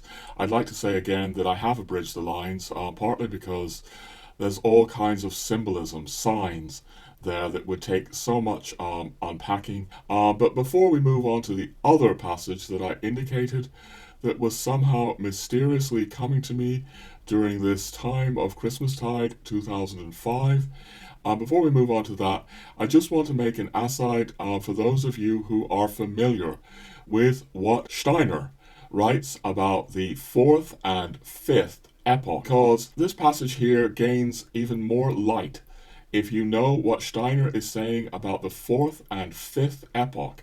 And we went into this a bit on the very big episode 28, about Steiner and Tomberg. I believe we mentioned there that for Steiner, the Catholic Church should have, according to him, died after the Middle Ages. He sees it as a phenomenon that had importance, or some degree of importance, during the medieval era, but he believes in this modern era of liberté, and he believes that the Catholic Church is no longer appropriate. And, hierarchy, what Tomberg is saying about hierarchy here, the indispensable nature of obedience to hierarchy, this is a radical discontinuity from Anthroposophy. Tomberg is suggesting that what is necessary to help us navigate from the age of faith and obedience, the age that he calls of the cross, the Middle Ages, is the Pope. We need the Pope to move into the modern era. Nothing, friends, could be further from Rudolf Steiner's thinking than this.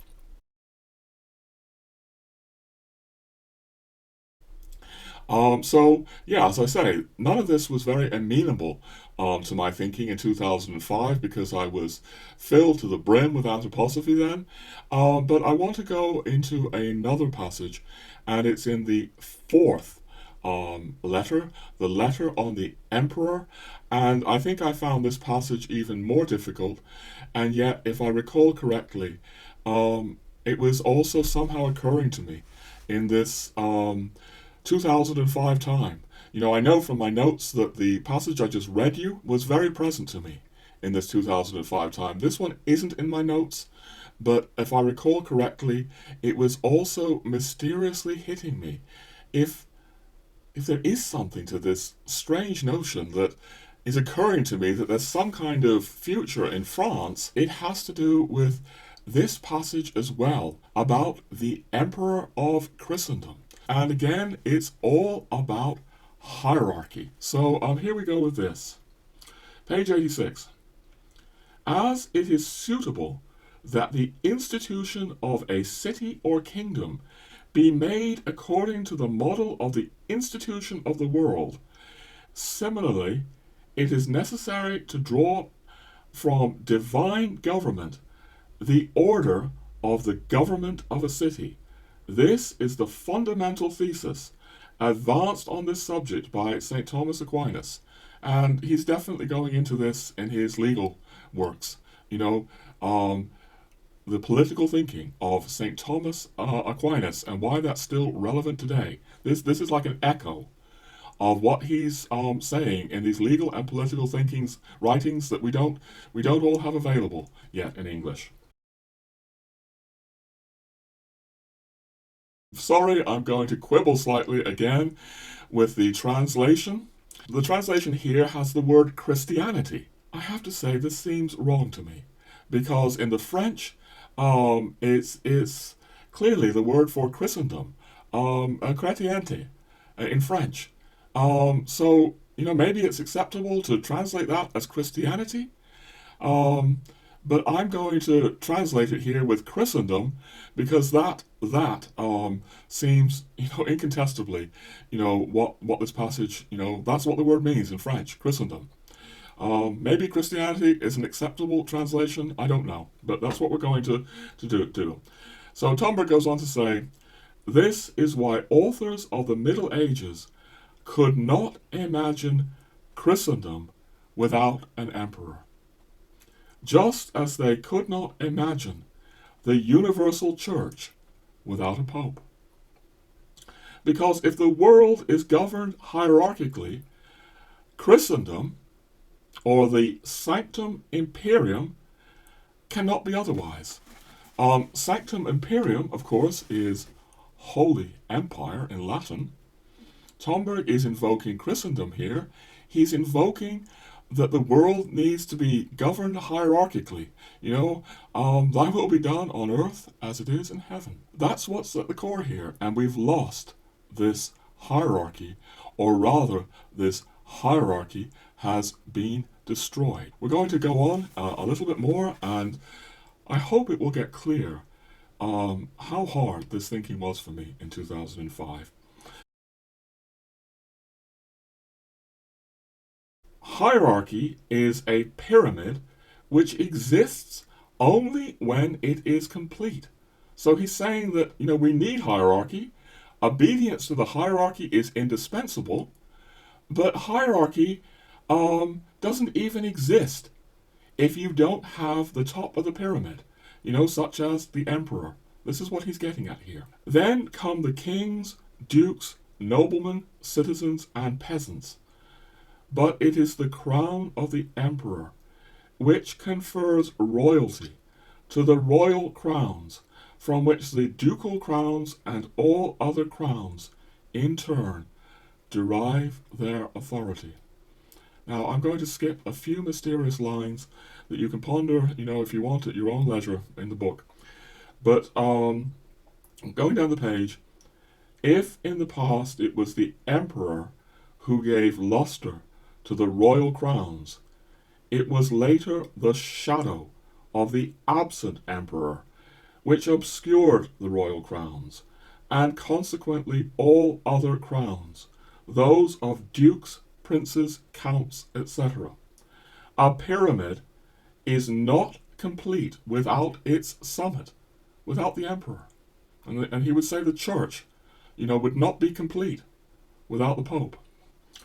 A pyramid is not complete without its summit. Hierarchy, he has this italicized, does not exist when it is incomplete. And I ask you, forgive me if I'm being too pedantic here, but this book is all about the necessity of hierarchy. And he's saying that hierarchy doesn't exist. We are in a very tragic situation because of these things.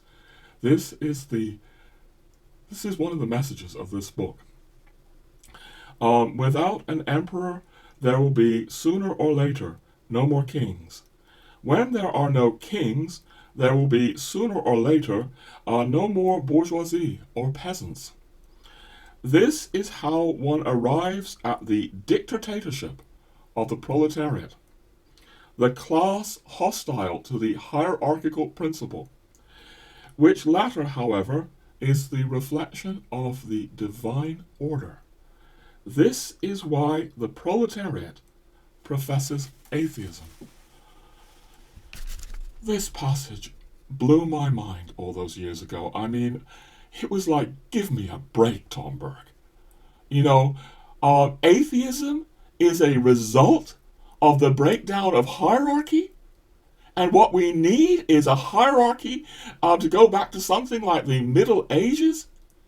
I mean, it blew my mind. Atheism is the result of all of this. Surely, Valentin Tomberg, I was thinking, isn't this a rather simplistic and narrow explanation for the origin of atheism?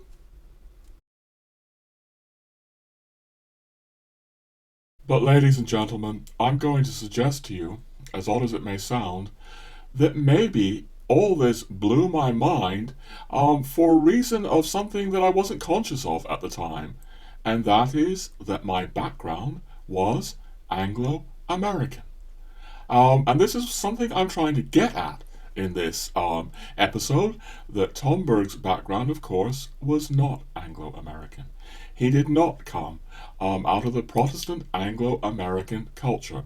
No, Tomberg was born in Russia, in St. Petersburg in Russia, in 1900, St. Valentine's Day, 1900, into a country and a culture that I think that we British and we Americans often don't understand very well. It's a country that has frequently been dismissed as autocratic and theocratic, as nothing but that, but Tomberg was born in this culture under a Russian Tsar, Nicholas II. Now, you could say, if you like, that Tomberg had an Estonian background. His parents were of German Estonian origin, but even growing up in Russia, it's reported that his mother felt his Lutheran Protestant background wasn't enough and began taking him to the Russian liturgy, or also the Catholic liturgy as a child.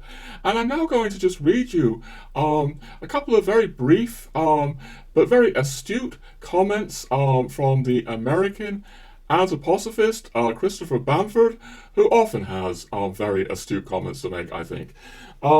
So here he says, Tomberg's first and for a long time overlighting interest, the initial compass of his mind and heart, his search, was Russian Orthodox spirituality, which, as he makes clear in his early articles, includes more than what we usually think of in the West as religion. Tomberg, it must never be forgotten, was always deeply and thoroughly Russian. In his soul, Russian was his mother tongue, and Russian Orthodox culture, at once religious, philosophical, existential, social, and artistic, was his mother culture. Not only was he the contemporary of the great triad of Russian philosopher, theologian, mystics, Pavel Florensky, Nikolai Berdyaev, and Sergei Bulgakov, he was also their brother and their peer. I regret that I have said so little in these episodes so far about Tomberg's sophiology. I would refer you to the luminous writings of Michael Martin for that.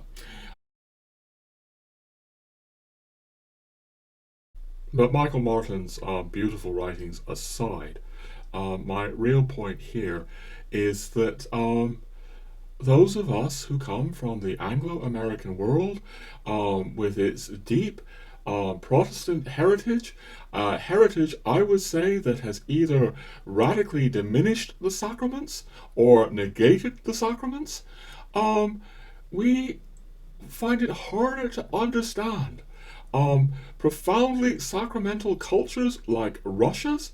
And again, this is the point I'm getting at. When in this episode and previous episodes, when I went to live in France and Ireland and other Catholic cultures, I realized that my own Anglo-American background was inadequate to understanding sacramental Ireland or sacramental France, let alone Russia. We're ill-equipped for this, and yet it's so easy in the Anglosphere to sort of just write off this profound Russian culture as nothing but, autocracy and theocracy. But Tomberg was born into that. And there's another side to the picture here, ladies and gentlemen, and he would have been born into a world that was seeing things from the other side of the picture. But what many Anglo-Americans do not realize, at least sufficiently in my mind, is that people in those countries that did not go through the Reformation, including Latin Catholic Europe, were often looking at the Anglo-American world and saying, well, this is godless. All these secular revolutions, they're decadent. Over there in England and America, they have this decadent, godless secularism. So, whatever you make of these claims, the two cultures, the culture of sacramental Europe, whether that's sacramental Russia or sacramental Spain or France, looked at the Anglo-American secular liberal world in a very different light than we Anglo-Americans or we Americans look at it. And this is why I suggested earlier in the course of this long video that in my view, Americans may have the greatest difficulty of all penetrating certain aspects of Tomberg's thinking because it is so foreign to what Americans like myself have been educated into.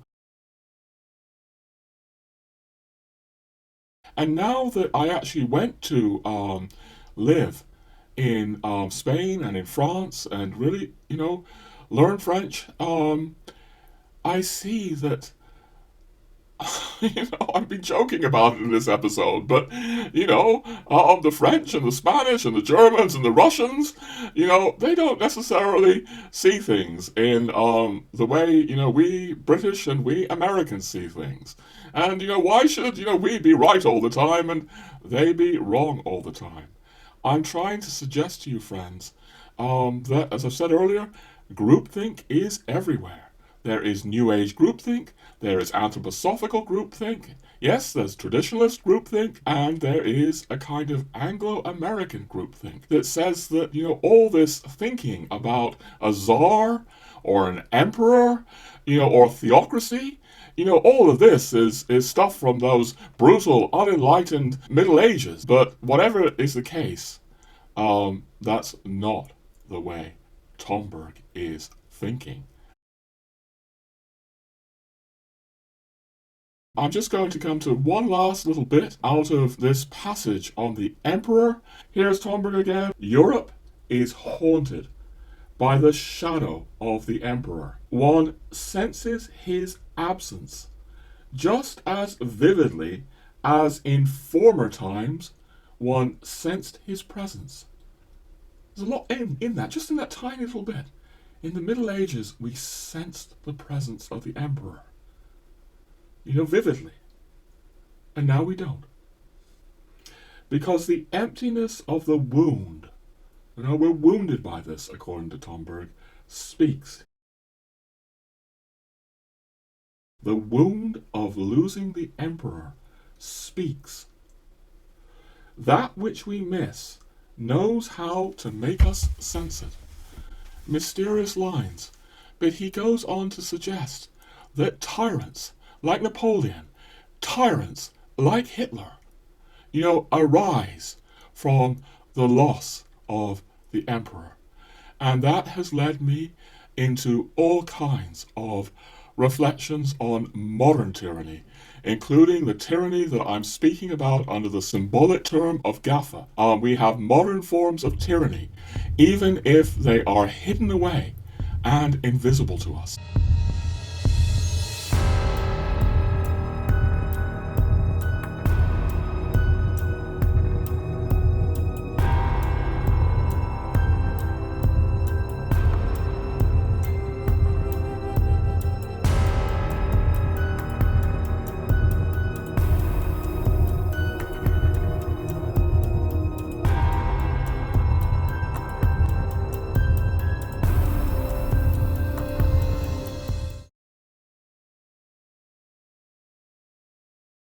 So, Tomberg was very concerned with this tyranny, all these forms of tyranny. His heart was wrenched. The tyranny of materialism, the tyranny of the West becoming ever more mechanical, losing its life force, the tyranny of the great destruction of piety, destroying the soul of the West.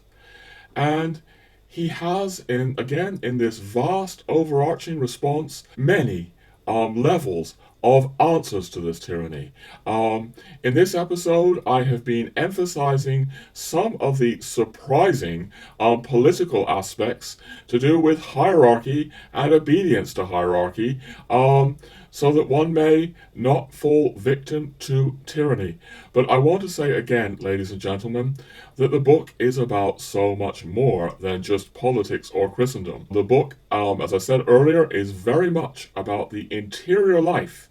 It's about contemplation. It's about contemplative engagement. Because I think what Tomberg is saying in these Catholic works, he is trying to point a way to some sort of Christendom. Not the old sort of Christendom exactly, but he is saying that we need a world of divine law and natural law. But we're not going to achieve any of that, and indeed the more the world becomes incredibly mechanical and dehumanized, it looks less and less likely. I'm aware to most perspectives with every passing year and decade. But anyway, he knows we're not going to come back to that without faith. But faith, he is suggesting in these magnificent Catholic works, needs to be rekindled with meditation, with contemplation. And here he is actually drawing, to some extent, on Steiner, also Goethe, that we mentioned before, the kind of Goethean epistemology, a way of contemplating the world. And I was beginning to speak about that earlier. I've been speaking about this in previous episodes. We can contemplate a work of art, we can contemplate a poem, we can go deeper and deeper into our contemplation of reality. Here, Tomberg owes, I would say, a great deal to Rudolf Steiner. It's part of the continuities that I'm saying are there, but the way I've come to see things in my journey here that I've been speaking about, from being a New Age, so-called New Age Catholic Anthroposophist, to a real Catholic, is that Tomberg came to see Steiner's Anthroposophy as very circumscribed, very limited, very confined.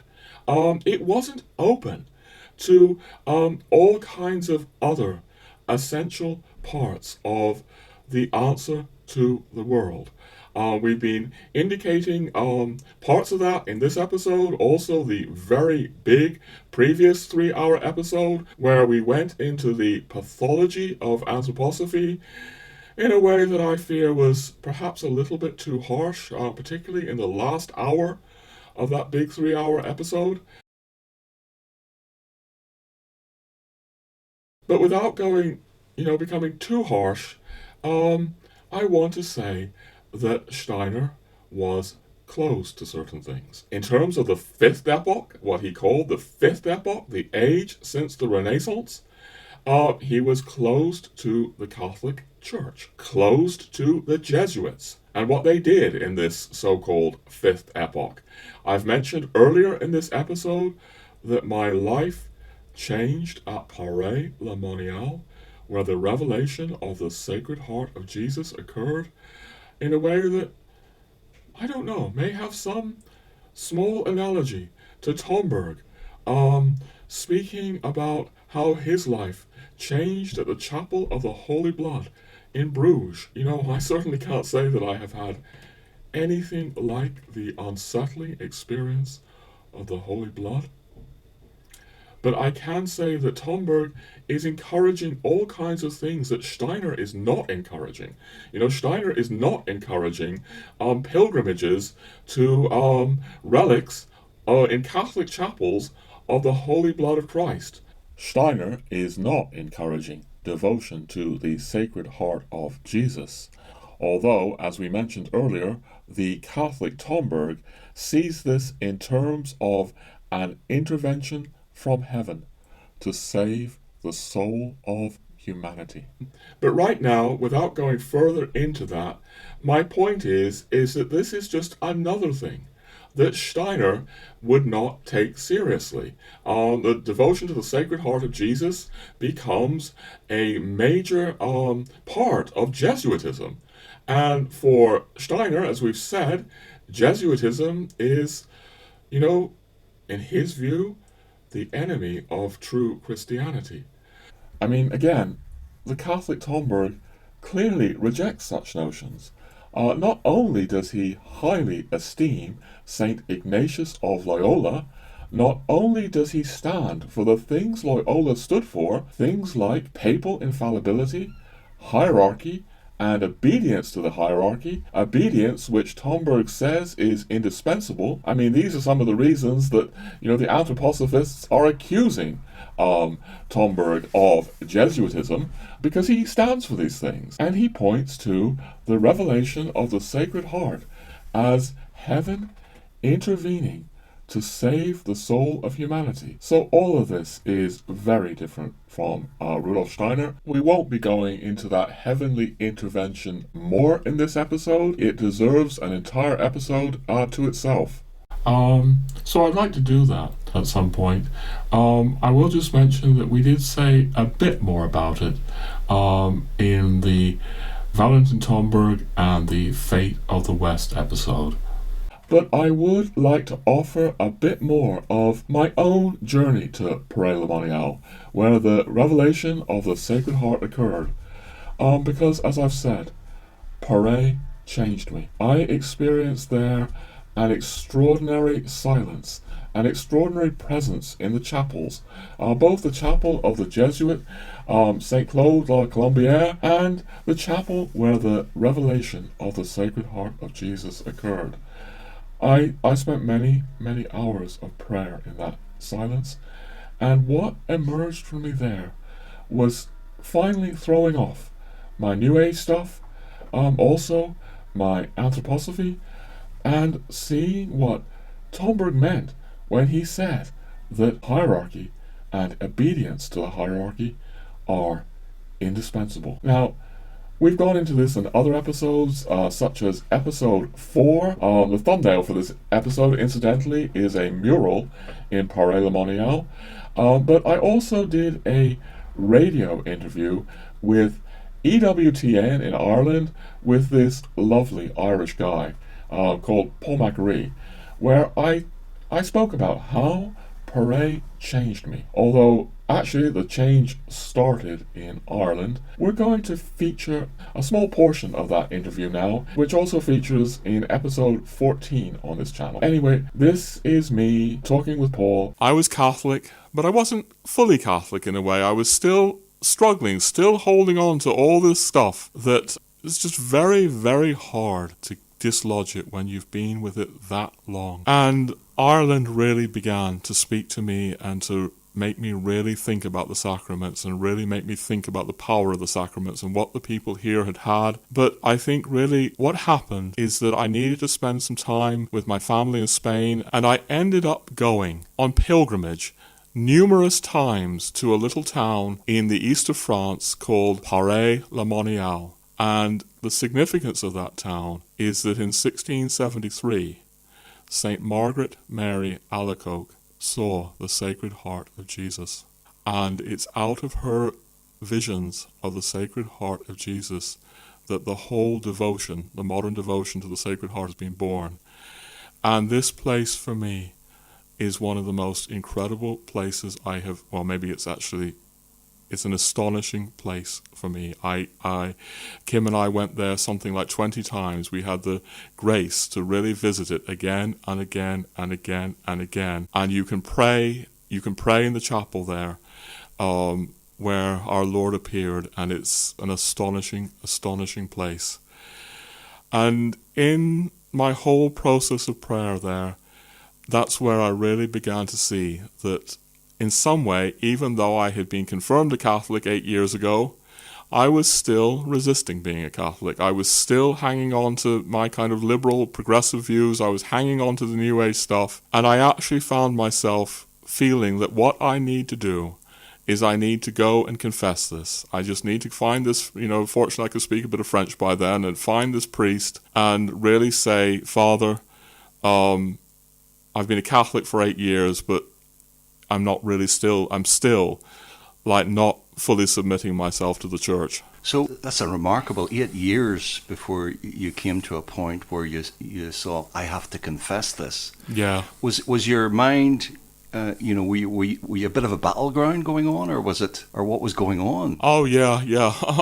That's what I'm saying. This New Age stuff gets into your head, and it's very, very hard, at least for me, to get it out of your head. I was constantly thinking, well, maybe, there's this... I was very liberal. I started off as a very liberal Catholic, and obviously there are liberal Catholic churches that will model that for you, that will say, well, that's fine. It really took me... the battle lasted years, yeah. So, in other words, people, maybe well-meaning Catholics or priests, were saying, don't worry about it, it's all right, It's in fact, maybe something good there, or whatever it is. But anyway, so where are we going with this? Well, yeah, I just was here in Paray, and I felt that I needed to confess this, and I went to confession, and it was like I really felt like I was a Catholic for the first time. And really, I want to say that it's the grace of the Sacred Heart in Paray that I feel led me to that. So, in my journey here that I've been trying to tell you, from being an Anthroposophist to being a Catholic, I'm trying to speak about a journey where Tomberg opened me up to all kinds of things that Steiner and the Anthroposophists are not open to. I mean, were it not for Valentin Tomberg, I would never have gone to Paray.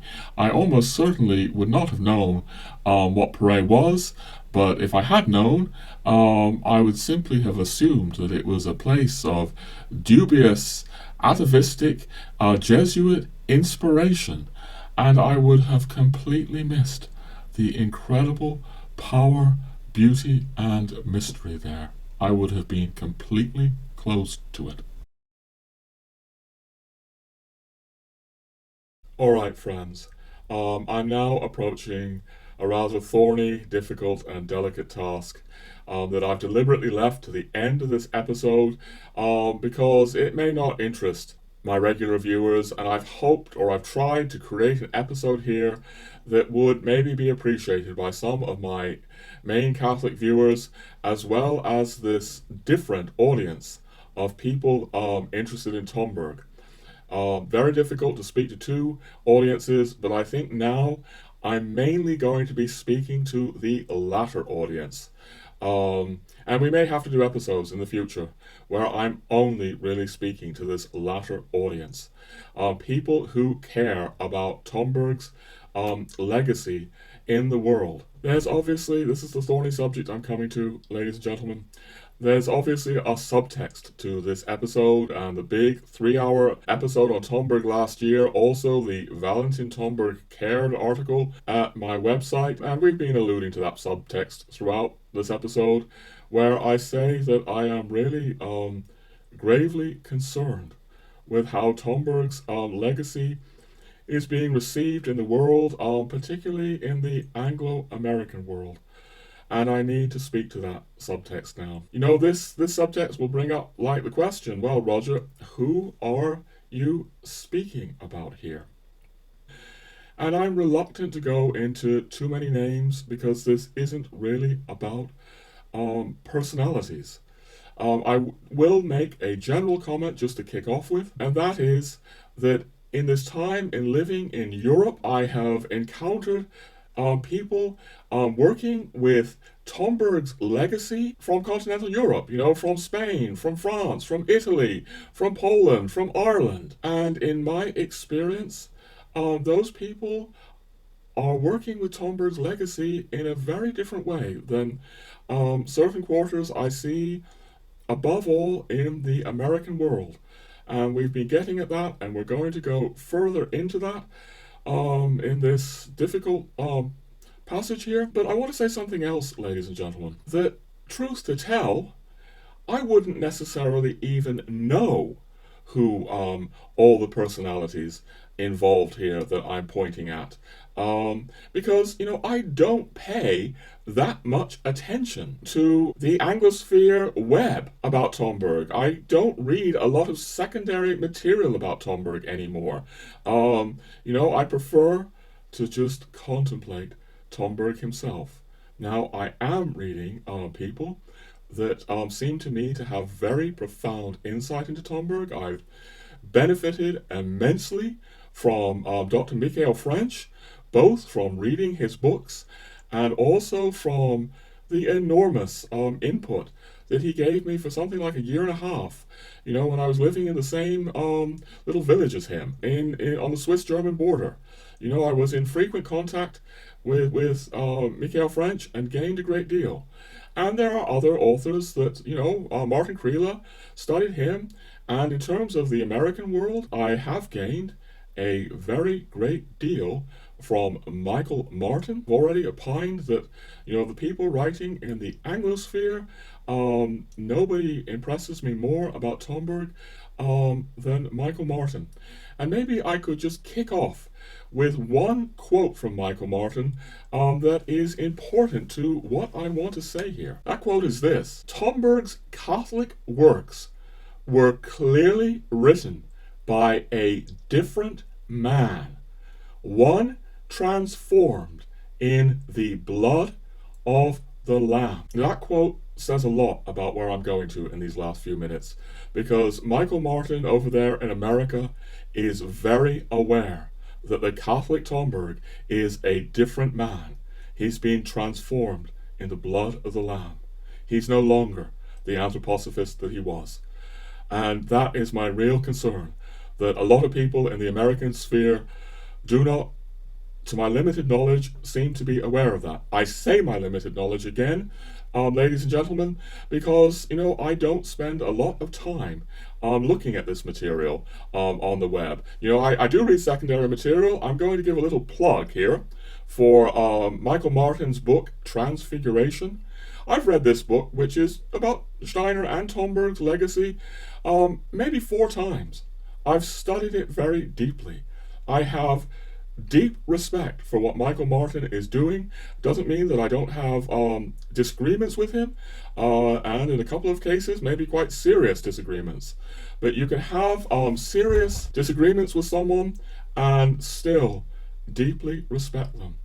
And in Michael Martin, I see someone who is taking Tomberg's transformation very seriously indeed, and is also pondering Tomberg's legacy in a way that seems to me very deeply creative indeed. So I just want to make this distinction perfectly clear, ladies and gentlemen. The kind of people with Tomberg I've encountered over the years, mainly in continental Europe, that take Tomberg's Catholic transformation very seriously, and another kind of person into Tomberg who, it seems to me, is quite different from that. I already mentioned that something like 21 years ago, I spent a few weeks in New York City where I encountered a number of people into Tomberg.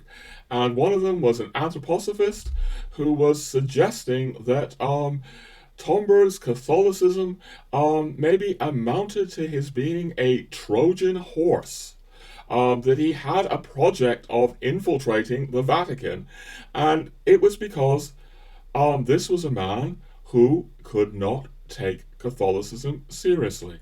And apparently he could not take Tomberg's sincerity seriously. I find it so hard to speak about here. I'm already worried that I'm falling into the danger of the last big episode. I said that I do feel that I was speaking about the pathology of Anthroposophy in a rather harsh light. I want to try to do be a bit different this time, ladies and gentlemen.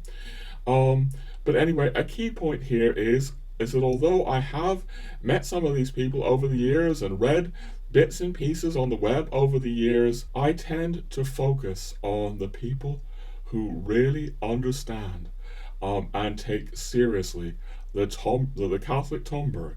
I don't know that much about those who don't. I don't want to really go into too many personalities here, but I guess we are going to mention one, at least. I'm sure more than one. This is a book that I discovered last year, and there's a strange synchronicity here, ladies and gentlemen. The book was actually published on the precise day that my big 3-hour video on Tomberg came out last year, which struck me as something very odd for reasons that may not be clear. Before I unpack that a bit more, I should say that this is apparently the 3rd edition of this book. I was not aware of the earlier 2 editions of the book, which I gather were much smaller, although I'm not even sure of that. I think this is the real major edition of this book. But anyway, I put up this 3-hour Tomberg video last year, episode 28, which was also a work of blood, sweat, and tears over weeks and weeks and weeks, and in a way represented, just like this video represents, my journey with Tomberg over many, many years. A journey of struggle, a journey of pain. And I think, if people think I might be making too much of this strange synchronicity, that I discovered that this book came out on the exact same day that my 3-hour video came out, it's because I see a certain parallel, limited parallel, but parallel between what I was doing in that video, which, as I say, was the fruit of years and years and years of struggle, and this book, which is also very clearly the fruit of one woman's journey with Tomberg. It's an American woman, Claudia Laneson, or Claudia McLaren Laneson. I hope I pronounced that correctly. It does seem to be a group effort, very much drawing on Robert Powell. In fact, I just to be fair here, I do need to say the book is not just about Tomberg. It's very much about Steiner, and it's very much about what the author sees as Robert Powell's spiritual research findings and so on and so forth. The book has enormous respect for the anthroposophical work of Robert Powell. And I don't really want to say very much about the book yet. I'm struggling to know how to speak about it. But my purpose right now, ladies and gentlemen, is not to go into a long list of troubles that I have with the book. No. I want to keep what I say fairly limited. I also want to say that this woman appears to me, from reading the book, as a sincere Christian, somebody who loves Tomberg in the way that I love Tomberg. She appears to be someone who is gravely concerned with the same things that I'm trying to express my concern about here, about the dehumanization of society, about materialism, about the growing mechanization of the world, leading really to horrors like transhumanism. In a certain way, she and I share a lot of common ground, it seems to me, from reading her book. She has also been with Tomberg many, many years. I mean, I think longer than I have, in fact. So I want to honor those things about the book.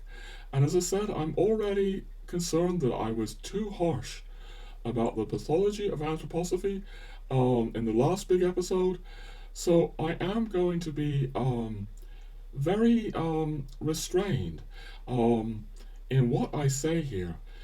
Some people will think I'm being too restrained, I'm sure. I mean, I think that there may well be Catholics who will eventually discover this book, and they will be probably shocked to their core by some of the things in this book.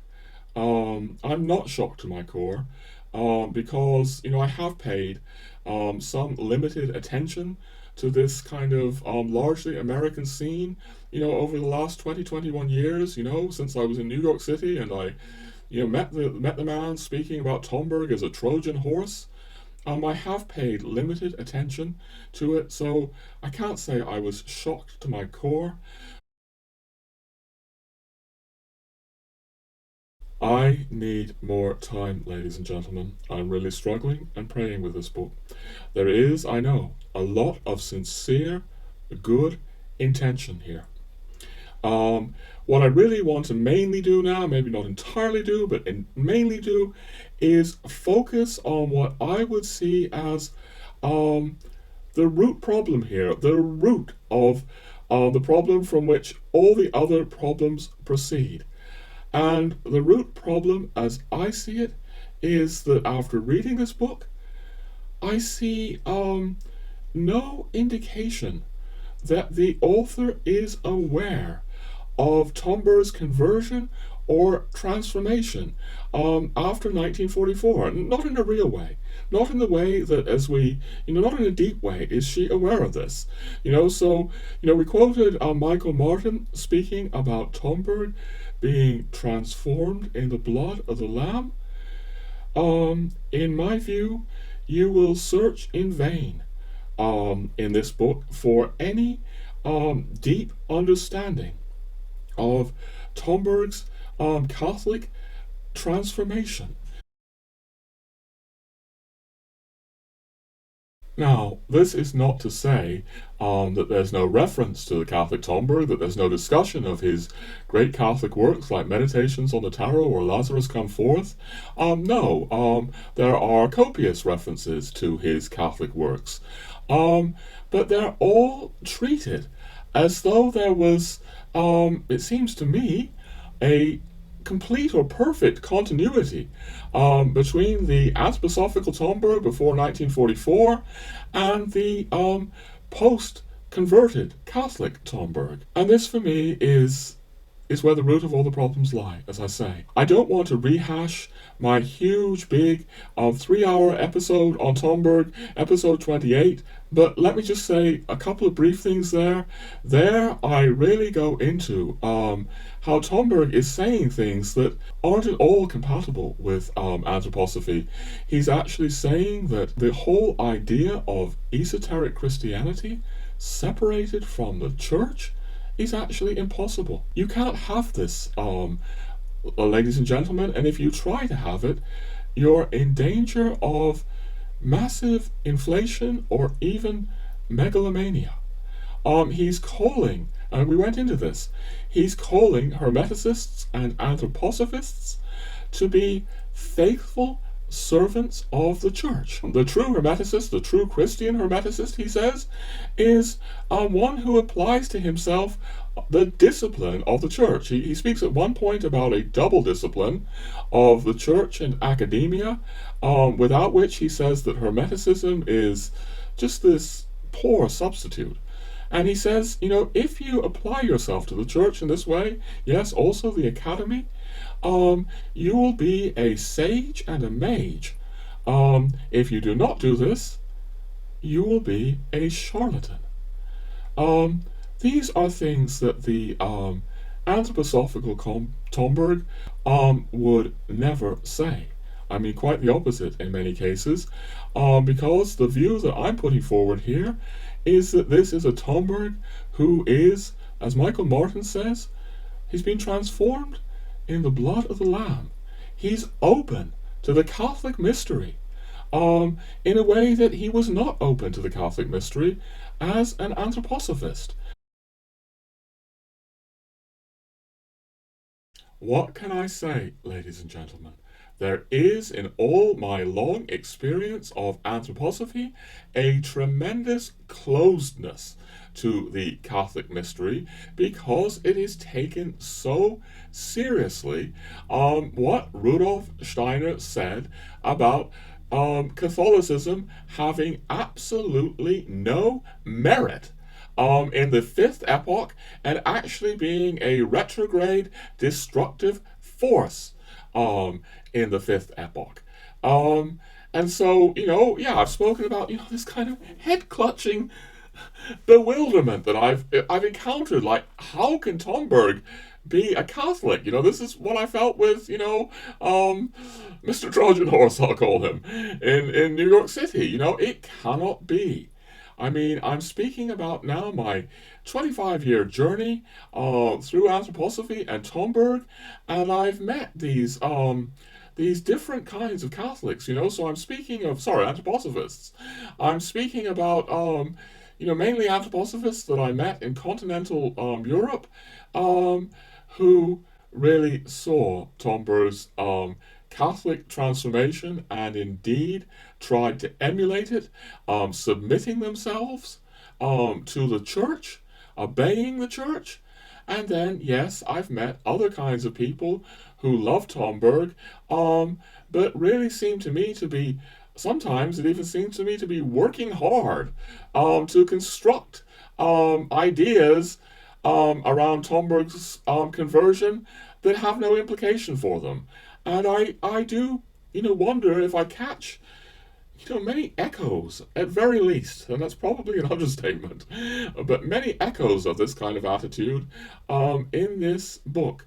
Now look, I've said this book is very deeply indebted to Robert Powell. It quotes Robert Powell at great length, and I'm just going to quote a little bit from Robert Powell that does strike me as something of an echo, at least, of this kind of attitude.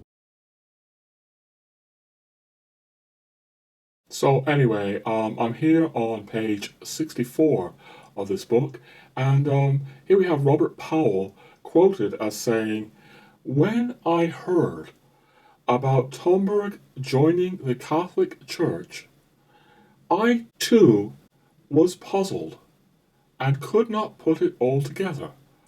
So he's puzzled, and he's not alone here. Robert Powell belongs to a sincere group of people across the planet who seem to me to be deeply puzzled here.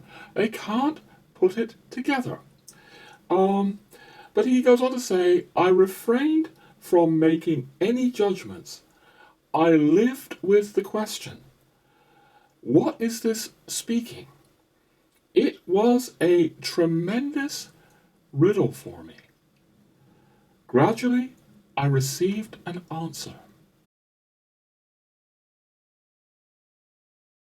Anyway, he says that after pondering this tremendous riddle for many years, he comes up with an answer, and the answer seems to be that Tomberg has made a sacrifice in becoming Catholic. And I've come across this idea elsewhere, but let's just see what it's here. It was a sacrifice for Tomberg. He had to leave his sort of karmic circle, and yet, he no longer had anything in common with the exoteric church.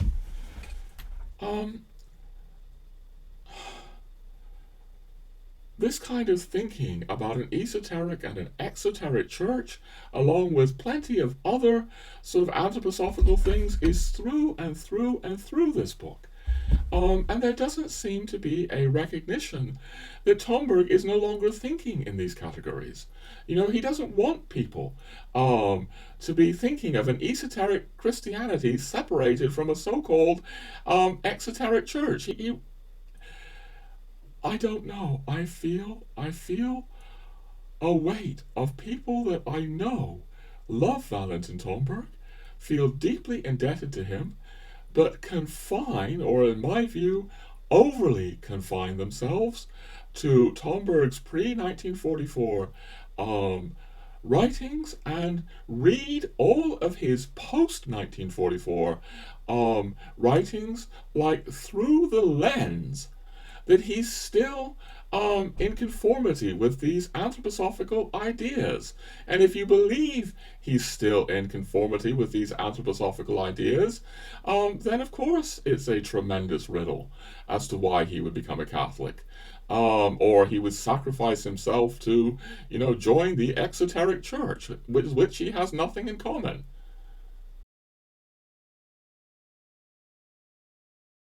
But ladies and gentlemen, what is going to strike some people as mysterious here is why read the Catholic Tomberg through the lens of his anthroposophical works, especially when Tomberg says he regrets writing these works. Why do this? Some people are going to find that very mysterious. I confess that I am not one of those people, because for many years I was trying to do the same thing. To my view, there is nowhere near enough acknowledgement of the problems here. I mean, to Robert Powell's credit, and I have this quoted in my Valentin Tomberg Cared article that's up at my site. In fact, I think I'm just going to read that to you very briefly. Robert Powell is speaking about the post-1944 Catholic statements that begin to emerge in Tomberg's jurisprudence works, and he says that there are very strong Catholic statements which make it, this book, this is the first one here, extremely difficult to accept. I'm grateful for Robert Powell's honesty there and sincerity, and I do think that Robert Powell is being honest and sincere. It was, and maybe still is in some ways, a tremendous riddle for him. And it's bound to be a tremendous riddle if you aren't really taking on board all of these extremely difficult to accept for anthroposophists Catholic statements. And as I've been trying to say in this article, and as I try to, go into in the, big episode 28, 3-hour episode, the first big episode on Tomberg, there's plenty of them, both explicitly and implicitly. Really, I'm only just scratching the surface. I mean, we're going to bring this up again. This, by Prokofiev, is like cataloging all the ways that Tomberg deviates from anthroposophy. And it's not even just the Catholic things. I mean, some of the things that Tomberg, writes about the French Hermeticists, or some of the things he might say about, thinkers like Henri Bergson or, Jung, are also deviations from anthroposophy.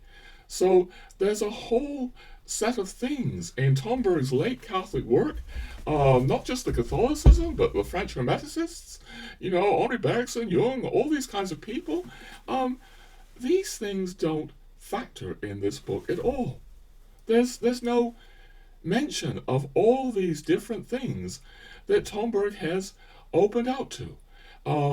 This work is, as I say, confined to the pre-1944 anthroposophical Tomberg, or if it does go into the later Tomberg, it's always interpreting Tomberg in continuity with these works. Started getting at this at least in the first big episode on Tomberg. In my view, anthroposophists are dazzled and spellbound by Steiner. Because Steiner is brilliant. And there's a lot there, when he goes into his analysis of the evolution of human consciousness, as it manifests in the fifth epoch and indeed other epochs, that you can look at to support his idea, or that I can see that anthroposophists, it all makes sense to them why Catholicism is now outmoded. I get that Valentin and Powell and people of this ilk are honest and sincere and love Tomberg, but I think there is a real set of problems in trying to interpret Catholic Tomberg only in terms of his anthroposophy, or to look at him as still very much in conformity with that anthroposophy, when indeed he says so much to reject it. I'm well aware, I'm painfully aware that some people may be asking, why am I picking on these people? People like McLaren Lanson or indeed Robert Powell, who has been good to me. I'm not meaning to pick at people who are fellow Christians, people who care about the fate of the world, care about Tomberg. I hope I'm speaking respectfully, but there's more than I can possibly say now in answer to this question. I've already said, in terms of this book, that this book does contain statements far beyond anything I've said here, that will scandalize many people who are into Tomberg.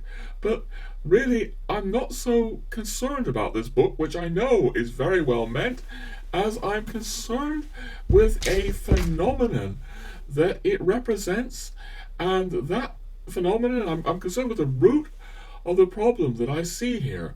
And the root of that problem lies in the fact that I am seeing how people can become dazzled by anthroposophy or spellbound by anthroposophy, so much so that they may not be able to see Tomberg's moving beyond anthroposophy into the Catholic mystery.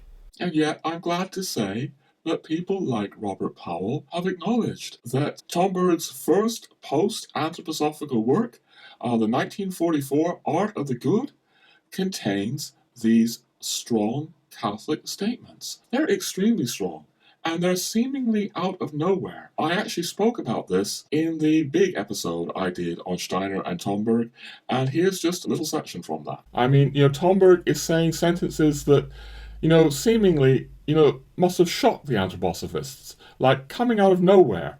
He says things, he's suddenly talking about things like the fact of the superiority of the Catholic Church, the superiority of the Catholic Church to all other human communities.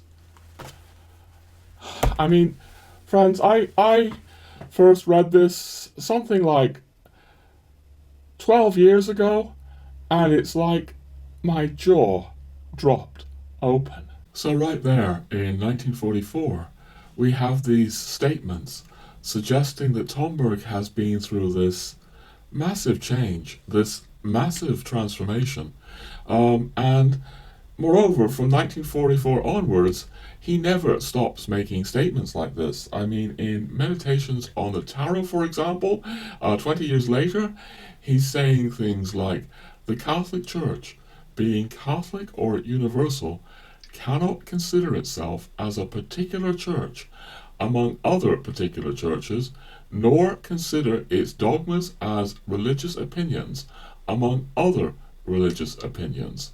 And moreover, in Meditations on the Tarot, he says plenty to contradict Anthroposophy, and yet there seems to be this will to keep interpreting Tomberg as though he was still an Anthroposophist. I could go on for hours about this, unfortunately. We're going to try to limit ourselves to one example here. So much could be said. And it's the example of Rudolf Steiner's concept of a binary form of evil in terms of Lucifer and Ahriman as, dual agents of evil. So in traditional Christianity, you have the idea, if you like, of God and the devil, or God and Satan. Rudolf Steiner was adamant that this idea also was outmoded. It was passé. We needed to transcend this idea, and we needed to look, the devil, if you like, so to speak, as binary, or even triadic, but let's stay with binary, a binary of Lucifer and Ahriman. Steiner warns that unless humanity can start thinking about the binary nature of evil in Lucifer and Ahriman, so-called, it's going to be disastrous. Unless we can make this leap. Steiner says he's adamant that this is so necessary.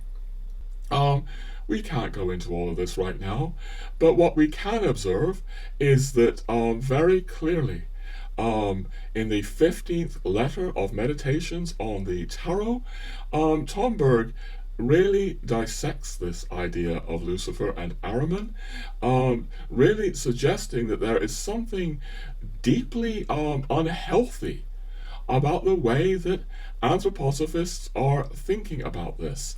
And in Tomberg's private correspondence, which is published, this is the German biography, so the second volume by Michael Frensch and Elizabeth Heckman. A lot of this correspondence is published, and Tomberg goes further in his private correspondence about the very unhelpful and unhealthy nature of this binary that Steiner insisted on.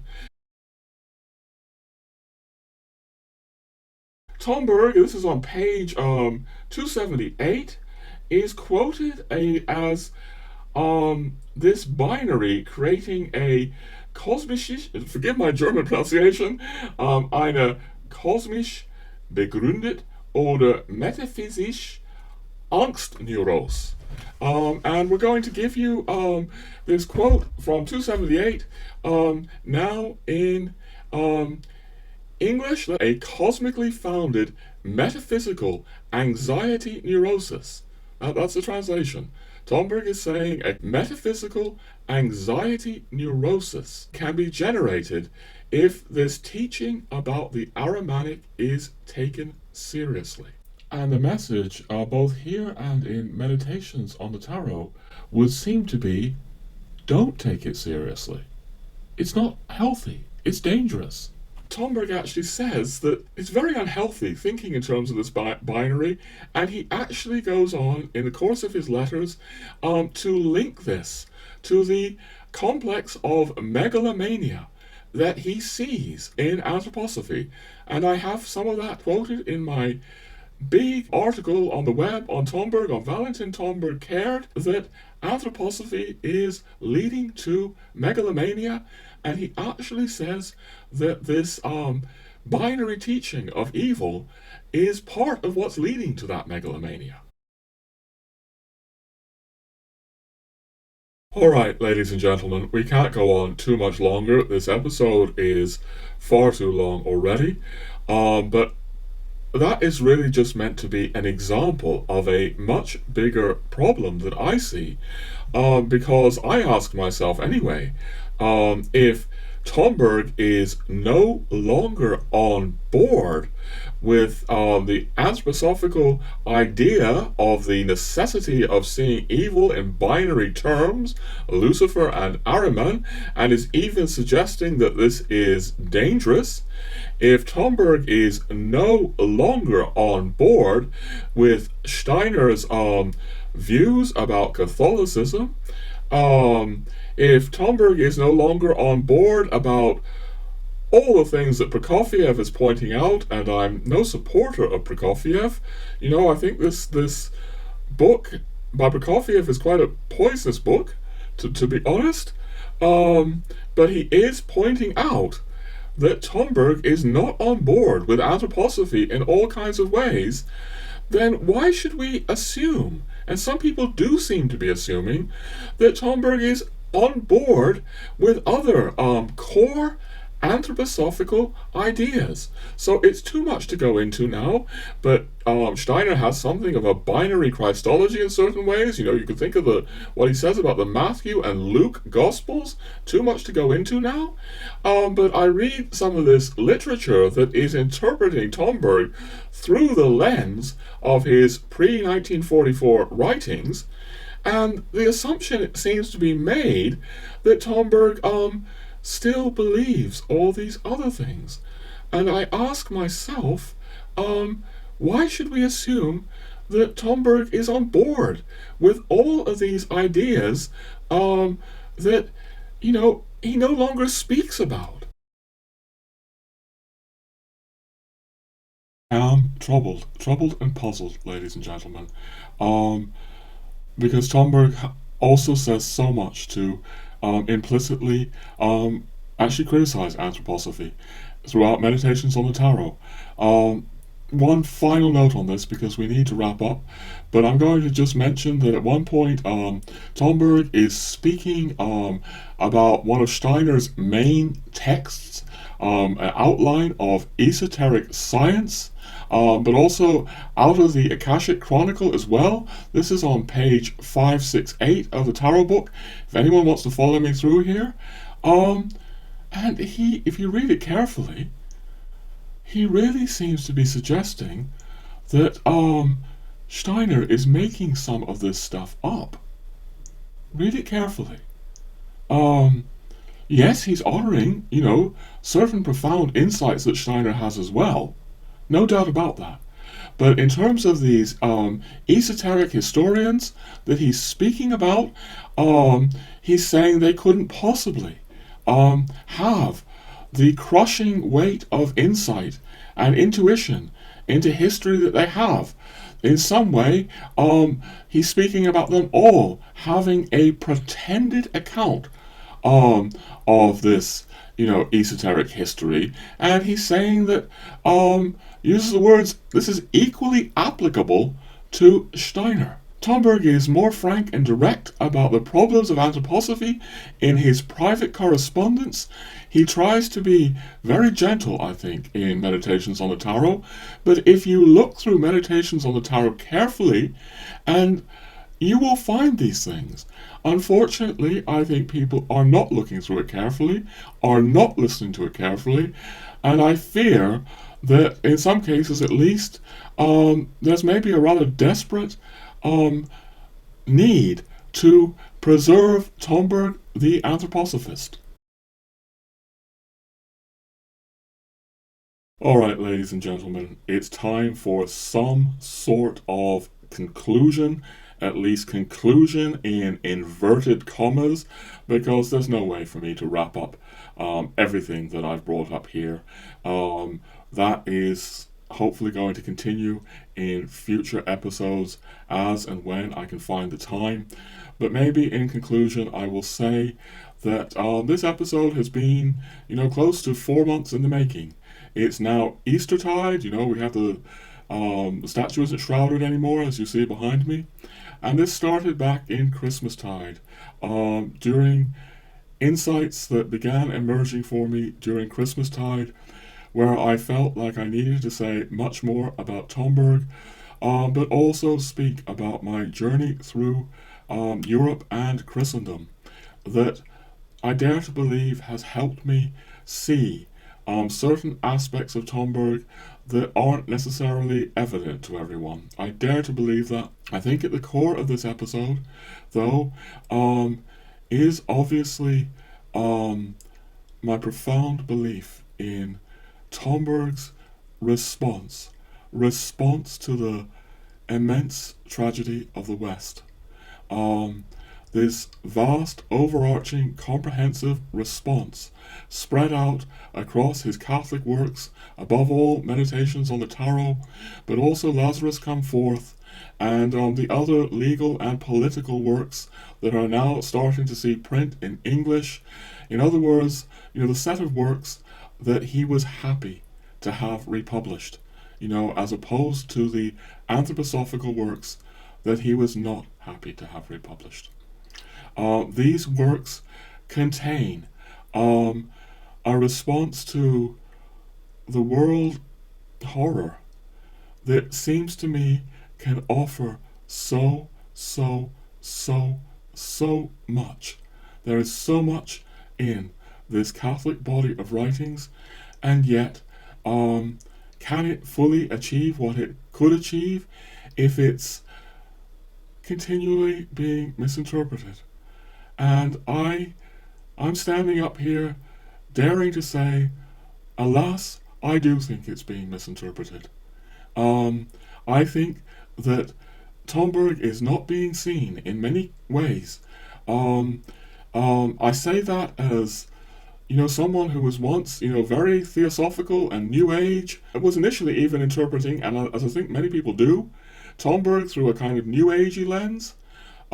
Increasingly, I interpreted Tomberg through an anthroposophical lens, but I needed to let those go in entering the church and in experiencing the sacraments. Tomberg is pointing to so much that many people can't necessarily easily appreciate if they are wrapped up in certain kinds of groupthink, whether it's Anglo-American groupthink or New Agey groupthink or anthroposophical groupthink. I need to say more about the New Agey groupthink, the whole Eastern occultism without Christ that we hardly went into in this episode, but I think that is also, that's my belief, it's my conviction, interfering with the reception of Tomberg's legacy. I actually go into these issues in all of my books to an extent. The last book, Gentle Traditionalist Returns, is actually very much about Eastern occultism without Christ, both in the novel section and in the afterword. There's an afterword in that about Tomberg and Steiner. And you can find all of my books at my author page at Amazon.com. There's a link to that down below. Ladies and gentlemen, again, I'm troubled and I'm puzzled. I want to say a little bit more, not so much about people linking, continuing to link Tomberg to his Anthroposophy and to Anthroposophy, but the motivation behind it.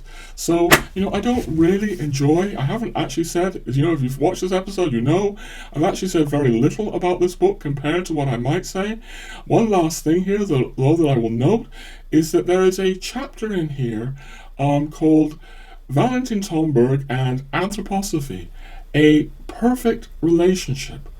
And the point I want to make here is not the point I've been making through this episode, like, how can you see a perfect relationship between these two when Tomberg continually refutes core central ideas of anthroposophy and expresses his regret for writing these books? How can you say that? That is a point that we have gone into in great measure.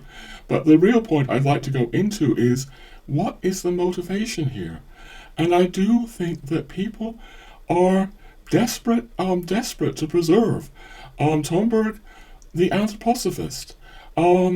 And yet I think this desperation to preserve Tomberg, the Anthroposophist, is having consequences. So if you're desperate to preserve that, you can have to come up with explanations. Like why Tomberg entered the Catholic Church? It's because, he's a Trojan horse. Or, you might find yourself in the position of contemplating this tremendous riddle over many years as to how Tomberg could enter the Catholic Church. But problems like that, ladies and gentlemen, only exist if you're hanging on to Tomberg the Anthroposophist. Because if you're not hanging on to Tomberg the Anthroposophist, I'm going to suggest to you, ladies and gentlemen, that there's no riddle at all. There's no riddle to be solved.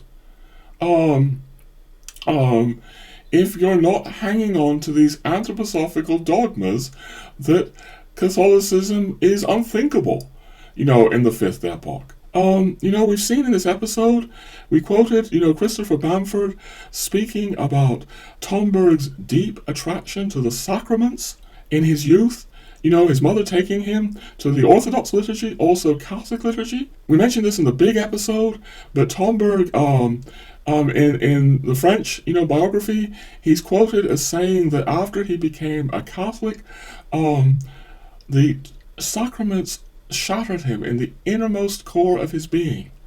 He points again and again to the sacraments, above all, of course, the Mass, but also the sacrament of confession and penance, all 7 sacraments.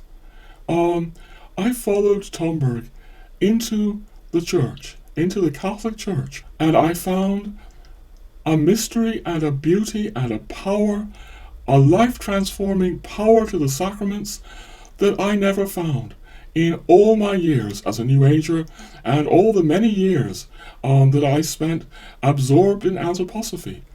And I'm suggesting that if there's a capacity to let this go, this quest for a Christianity based on so-called spiritual science or direct unmediated cognition that Steiner is speaking about, with all of its kind of, attendant ideas like the binary evil of Lucifer and Ahriman, or, the whole passages about cosmic history. If Tomberg is right in speaking about these things as a, quote, pretended account, unquote, again, page 568, Meditations on the Tarot, then that throws everything, that, Steiner's saying about the 4th and 5th epochs into question. I think it's necessary to throw these things into question, to understand the supposed tremendous riddle as to why Tomberg became a Catholic. But if you're willing to do that, as I say, you might find out that there's no riddle whatsoever. That Tomberg, like Michael Martin says, was transformed in the blood of the Lamb when he became a Catholic.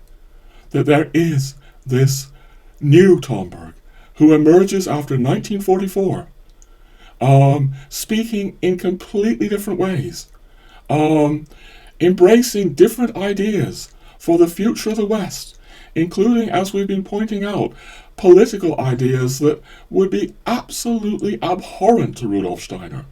They're very difficult, to get, if you have a kind of Anglo-American Protestant or post-Protestant mentality, they're hard to get your head around. As I said, I commend Robert Powell earlier in this episode for saying that these legal and political works contain very tough statements for anthroposophists. But are we going to listen to the statements, or just, pretend they don't exist and suggest that there's a perfect relationship?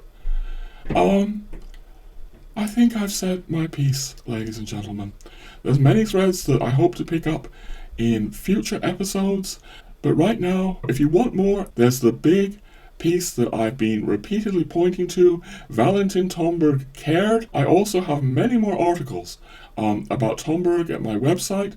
There's more in the books. There are further Tomberg episodes on this channel. As I say, episode 33 about globalism includes quite a section about Tomberg's politics.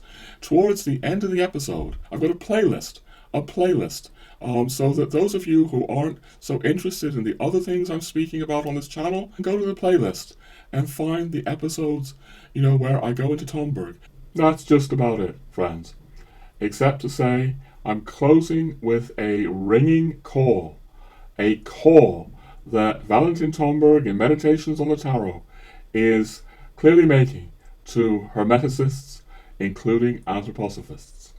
And he writes, "May the Holy Scriptures be holy for us. May the sacraments be sacraments for us. May the hierarchy of spiritual authority be the hierarchy of authority for us." That's it, ladies and gentlemen. Just say thank you for watching, and God bless you.